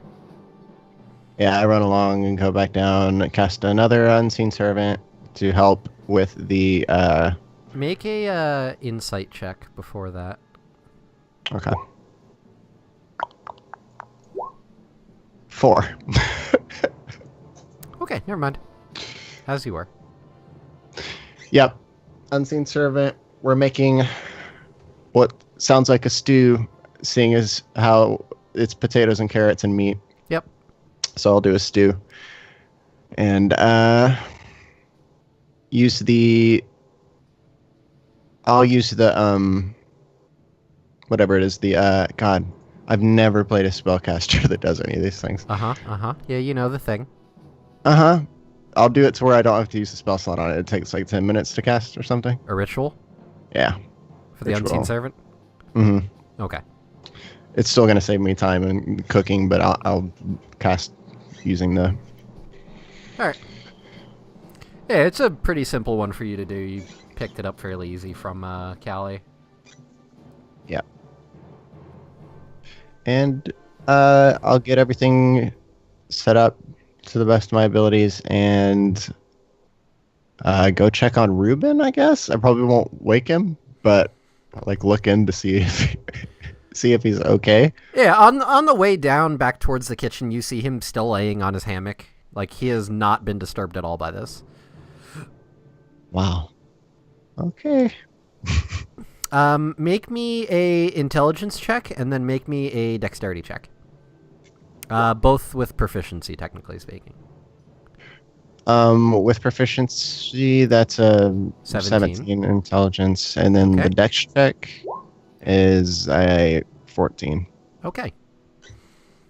So it takes you about another hour of preparation and cooking to get everything settled and ready. But it looks like you've made a decent stew. You have a rather large pot full of the simmering meat and potatoes and carrots in a nice thick, kind of like a gravy. Okay. Do we have... never mind. I'm good. Yep. I'll just, I'll serve all of that. I'll start carrying it around and whatnot, whatever I typically do. I imagine I just kind of carry plates and bowls to people. Yeah, the crew, like, in small shifts of people so that there's never nobody working on the deck, come down and just take the food. Most of them don't even give you the time of day. Okay. But a few of them kind of just give you, like, a gruff, like, thanks, yeah. Which is about as close to a thanks as you typically get. Yep. Eventually, Ruben does wake up, and he kind of shambles over, sticks his finger in the stew, puts it in his mouth, goes, it needs more salt. I just press the digitize salt taste in his mouth. Oh, there it is. Good job. Thanks. He looks over at the patched up hole on the side of the ship. He goes, did I do that? Was that me? You put the hole in the ship? No. You didn't put the hole in the ship. Okay, alright. I don't... Listen. Never drink, Ilo. I mean, I'd stay busy. Good. Keeps you healthier that way. Ugh. Where's the water? I'm thirsty.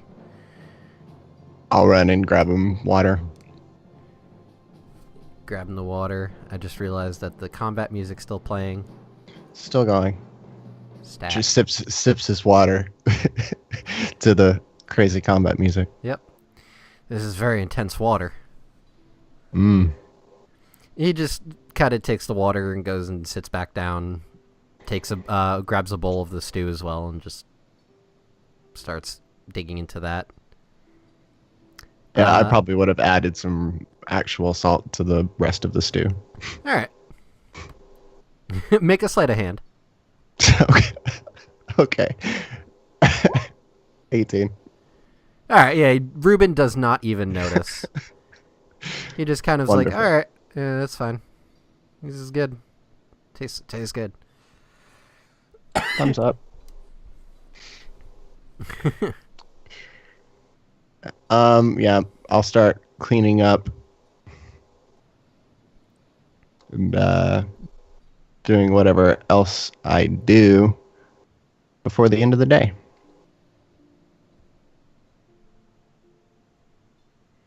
All right, so you take the next, say, like half an hour or so cleaning everything up, storing away the excess stew that's left over just as like a treat for anybody that needs to eat, especially if they're working overnight.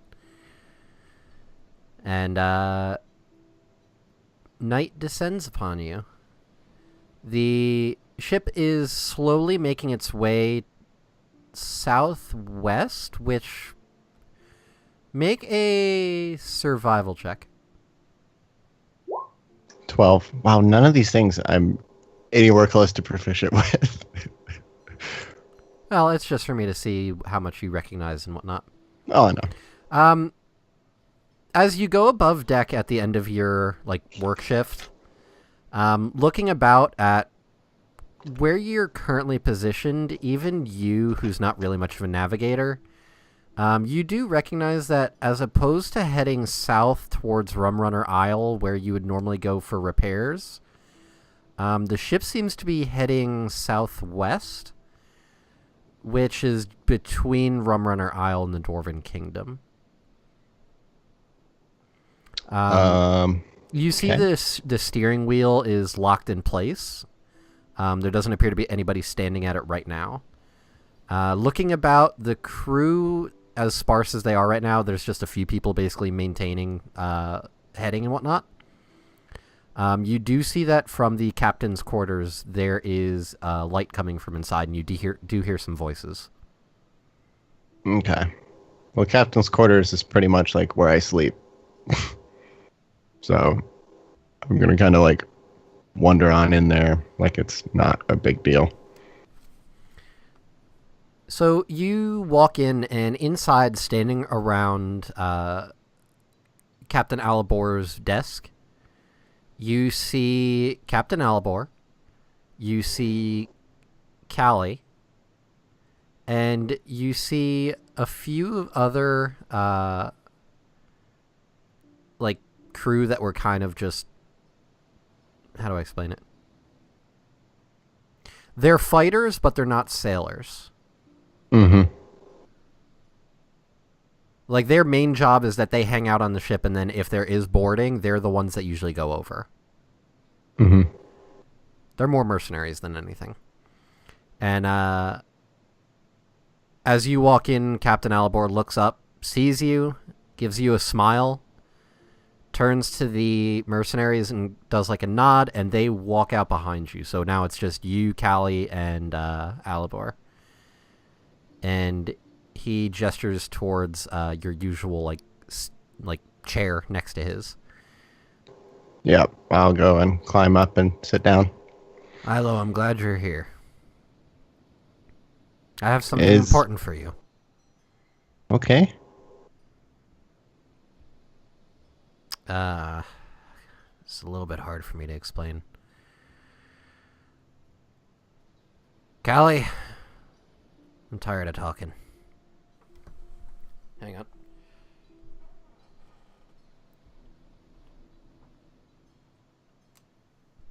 So, Callie turns towards you and gives you just a reassuring smile and says, "Well, Ilo, Callie? there's, Hi. Oh boy. The letter that we got from that messenger. Mm-hmm. So, Alibor," and she gives him a look, "hasn't really told you much about his past. Right. but he used to be something of an adventurer. I figured. And that message that he received was from one of his former companions. And she puts like a heavy emphasis on former Mm-hmm. and kind of like has like a very harsh tone to it. It appears that this former compatriot of his has called for a meeting. The only problem is the captain is, well, old. And at this, like, you see the captain get, like, a very angry look and, like, he slams his fist on the table, but, like, he doesn't get up to do anything about it. Like, he lets out, like, a growl at her, and she just smiles at him. Ilo, you do know that they, on occasion, at least when the captain was younger, had their occasional fling together. Mm-hmm. More so just for companionship, though. Nothing serious. Right. She just smiles at him and looks back at you. Now, with that being said, the captain can't really attend this meeting. But I think, and she looks at him again, I think that he wants to. And we don't really have anybody on board that we can trust to go in his stead. Except you. Leaving the boat? Right. If you're okay with it, we would like to drop you off on the shoreline near Midwood.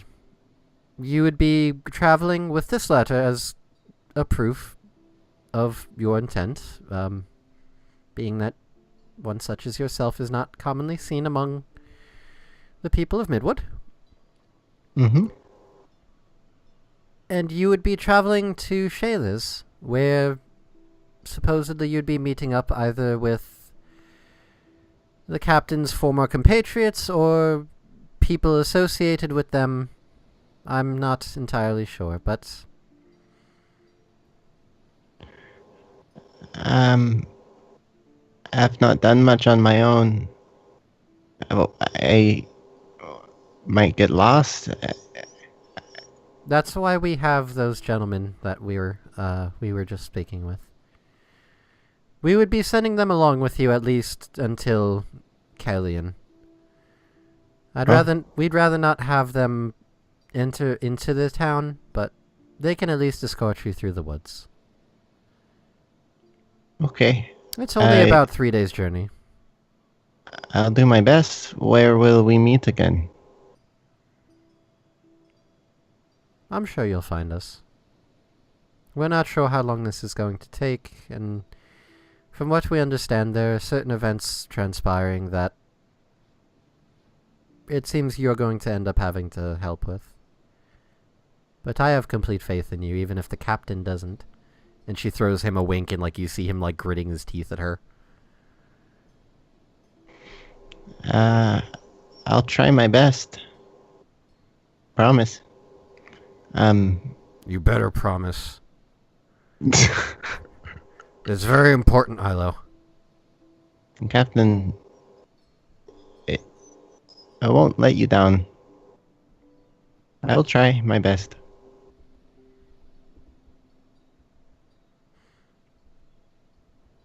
There are things that you don't know, things that I haven't really talked about. But when you come back, I'll tell you. I think you'll be far more equipped, more well-practiced. If you say so. How long am I going to be gone? That depends on you.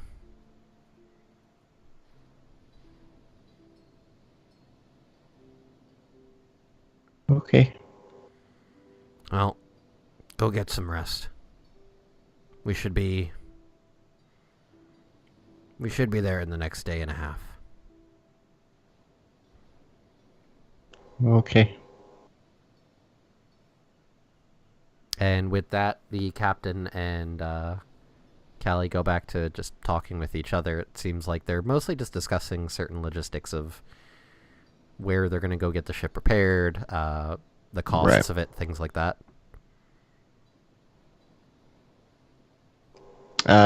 They do hush up so that you're not like disturbed if you decide to sleep like nearby. Yeah, he'll just go right to sleep. Was the letter like open on the desk or anything like that? Was it kind of like hidden away?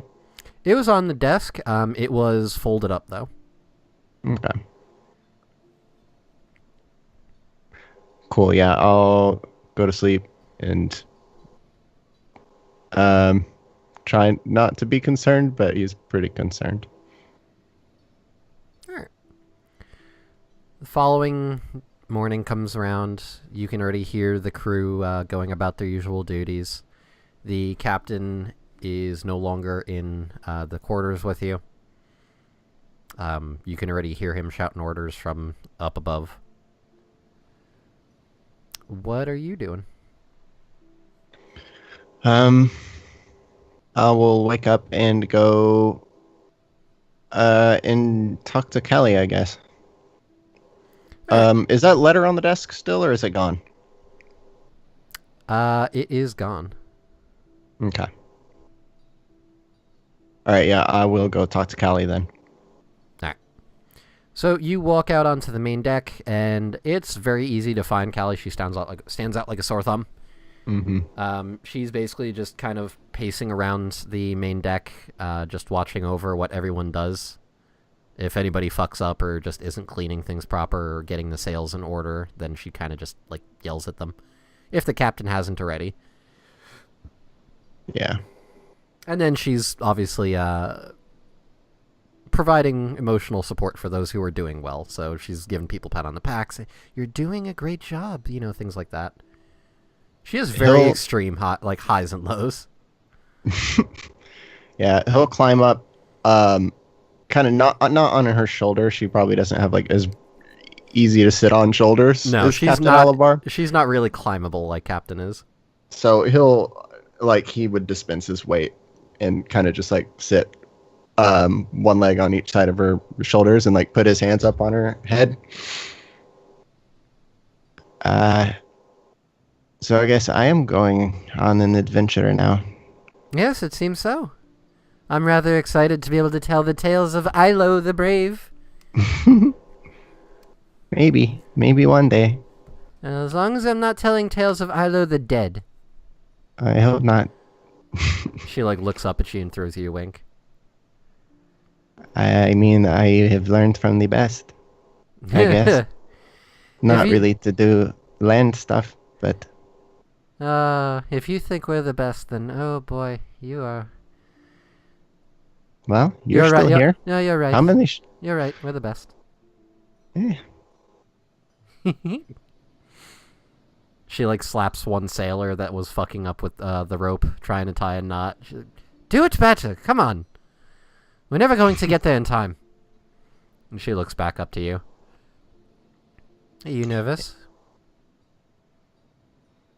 Yes, but I don't want to let anyone down, so going to try.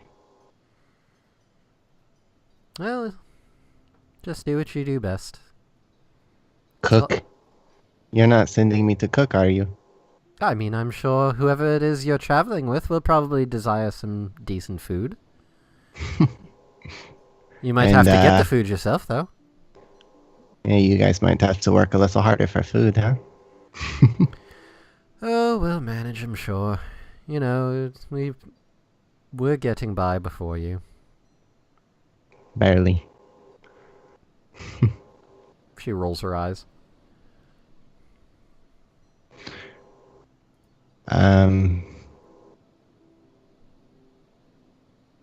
Well, I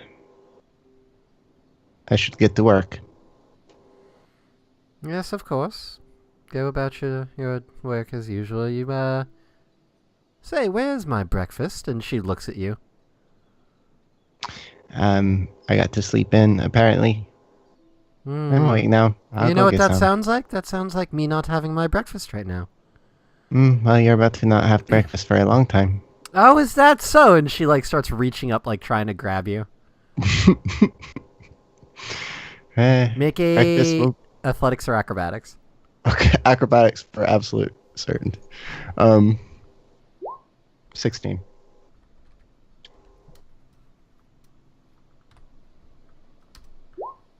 Oh. All right. First roll on my end, and that is a crit.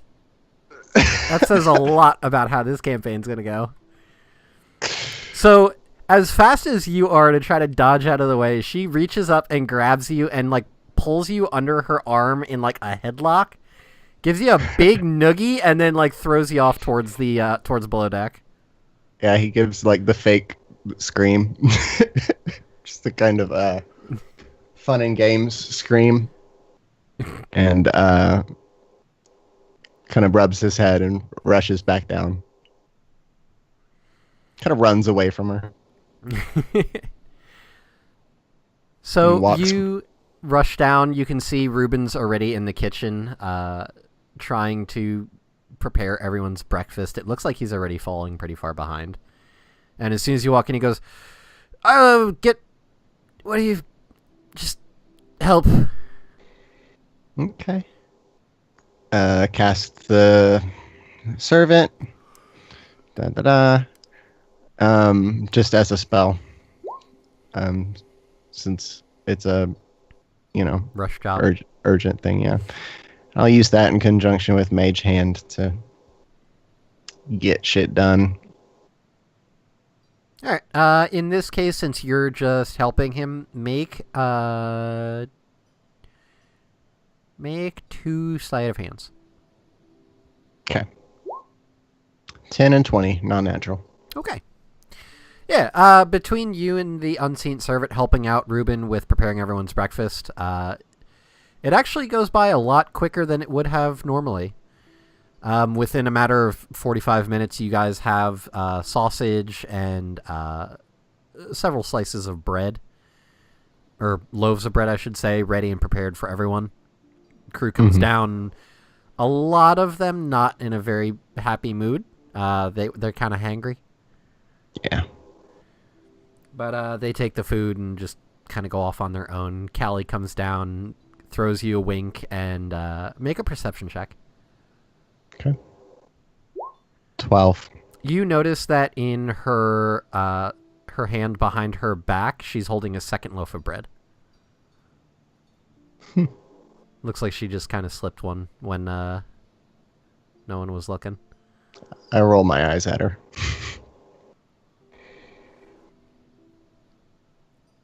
So you spend the next little while basically just helping Ruben to clean up and get things ready to make lunch. And it pretty much goes rinse and repeat for the rest of the day, unless there's anything that Isla wants to do specifically. No, I think he's okay with keeping himself busy. He's not concerned with everyone being grumpy about him being late because he has a lot going on and he could care less. But once he has like his work momentum going, I think he's kind of going to sit in that for a while. And most likely just spend all day in the kitchen, which is, where he's used to staying anyway. So his comfort zone, really. Right. Okay. So the day goes by, Ilo doing his work and helping out Ruben, trying to take it easy when he can. And night comes very quickly. It feels like the day went by rather fast for Ilo. Very quiet, very calm as well. And it doesn't take that much longer before you feel like a shake on your shoulders. I assume Ilo is probably sleeping. Yeah. And you see the captain standing over you. and he just holds out a hand towards you to help you up. It's time. Yeah, I take his hand, help up, and I, instead of like lifting myself up to my feet, I just climb his arm onto his shoulder. He just kind of like shrugs the one shoulder so that you're like better adjusted so it's not uncomfortable for him. And he walks out of the captain's quarters. Standing on deck, you see Callie waiting for you, and 4 of these mercenary guys that you've seen before. They're just kind of standing there looking rather nonplussed about everything. And about maybe 200-300 feet off in the distance, you can see the shoreline. And there's a few crewmen currently lowering a dinghy. And the captain reaches a hand up, just kind of picks you up, and then puts you down. Mm-hmm. Right. Well, this is where you're off. Here's the letter. He reaches into a pocket, pulls it out, hands it to you. Okay. Make sure you don't lose that. It's very important. I won't. You lose I it and won't you're look- dead meat. You're going to walk into a town, they're going to go, what the fuck is this little thing? And then they're going to kill you. Yeah. You know how hard it is finding good chefs. Well, I will try to hurry then. If at all possible. I'm not sure it will. Well, I'll do my best. Promise. Good. And he just turns and walks back up to the helm. Make an insight check.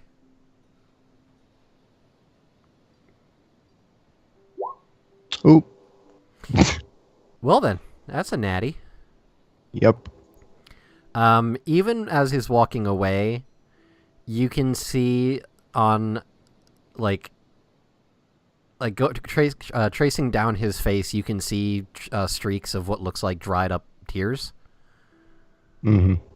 And he seems to be kind of, trying to hold back from shaking. Yeah.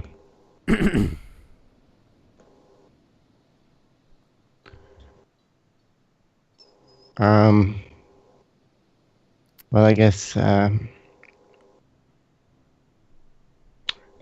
should be going. It looks like it. Just, take care of yourself and be careful. The captain won't tell you, but I know. he does care. I know. I won't let him down. I will be back, stories and all. Good. I think he's just sad that he can be the one to go in your stead. Well, I'll have stories. Maybe he can listen to them this time instead of, working all that hard. We'll see. Best get going while you still have moonlight. Okay. Be safe.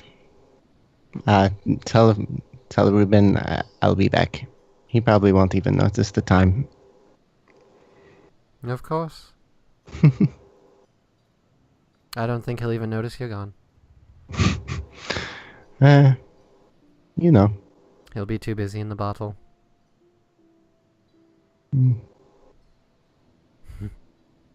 She smiles at you. Yeah, I'll go give her a hug and then get in the boat. All right. You climb into the dinghy as it's getting lowered. The 4 mercenary guys climb in with you. They don't really say anything. They're just sitting there. None of them have their weapons drawn, but you do notice that all of them are pretty well equipped. They all seem to have 2 swords at their waists and then a shield on their back. Mm-hmm. One of them does turn to you as the boat is being lowered. One of them grabs the oars, and then one of them turns to you and starts saying, "Right, so the way this is going to work is you're going to sit there, and you're going to be quiet, and we're going to take you to this place, and then you're going to fuck off. And then we're going to come back, and we're going to get paid." Got it? Okay, that's fine. Whatever. Good.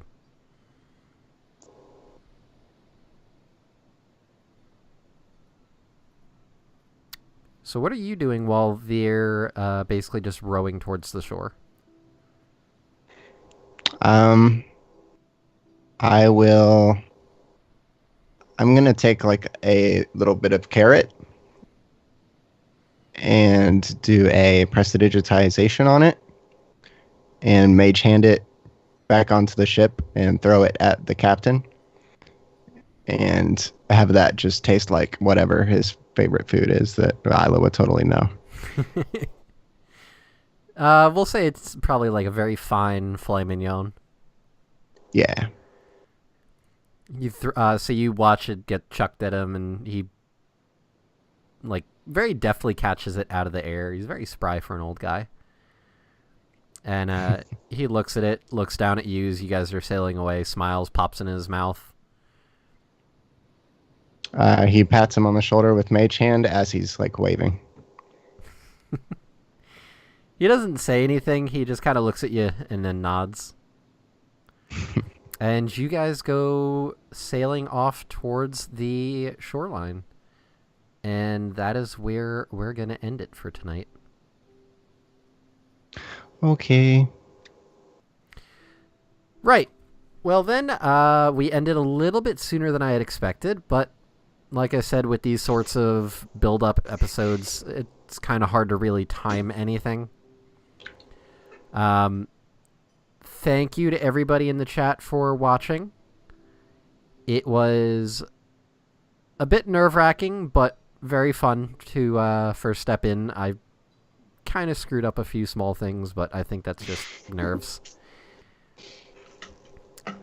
That being said, thank you all for watching. If you ever want to get in contact with me, you could find me on Twitter at arch_DND. You can find me on here, twitch.tv/arch_DND. Most nights I'm on here playing Sea of Thieves or Overwatch or whatever the hell with Neil, Onyx, Kyle, and a few of our other friends. Neil, where can we find you? I'm on Twitter and Twitch at Bardic Martin. It's very easy to remember. Mm-hmm. And as for Kyle, you can find him on Twitter at RageWitKyle. Quit. Yeah, RageWit. Okay. Yeah, Rage Quit. I'm pretty sure it's a W. Yeah, there's a W. Is it? Is there? Oh, there's a K. Is it Quit? It's exactly what it looks like in the chat. Oh, Rage Quit Kyle. Whoops.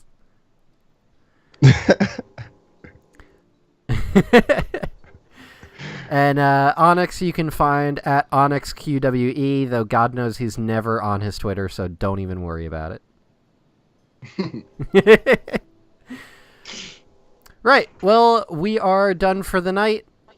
I am going to go relax for a bit, and we will see you again next Sunday, where we will pick up with episode 1, where the party will be all together. Yay. Bye. Bye.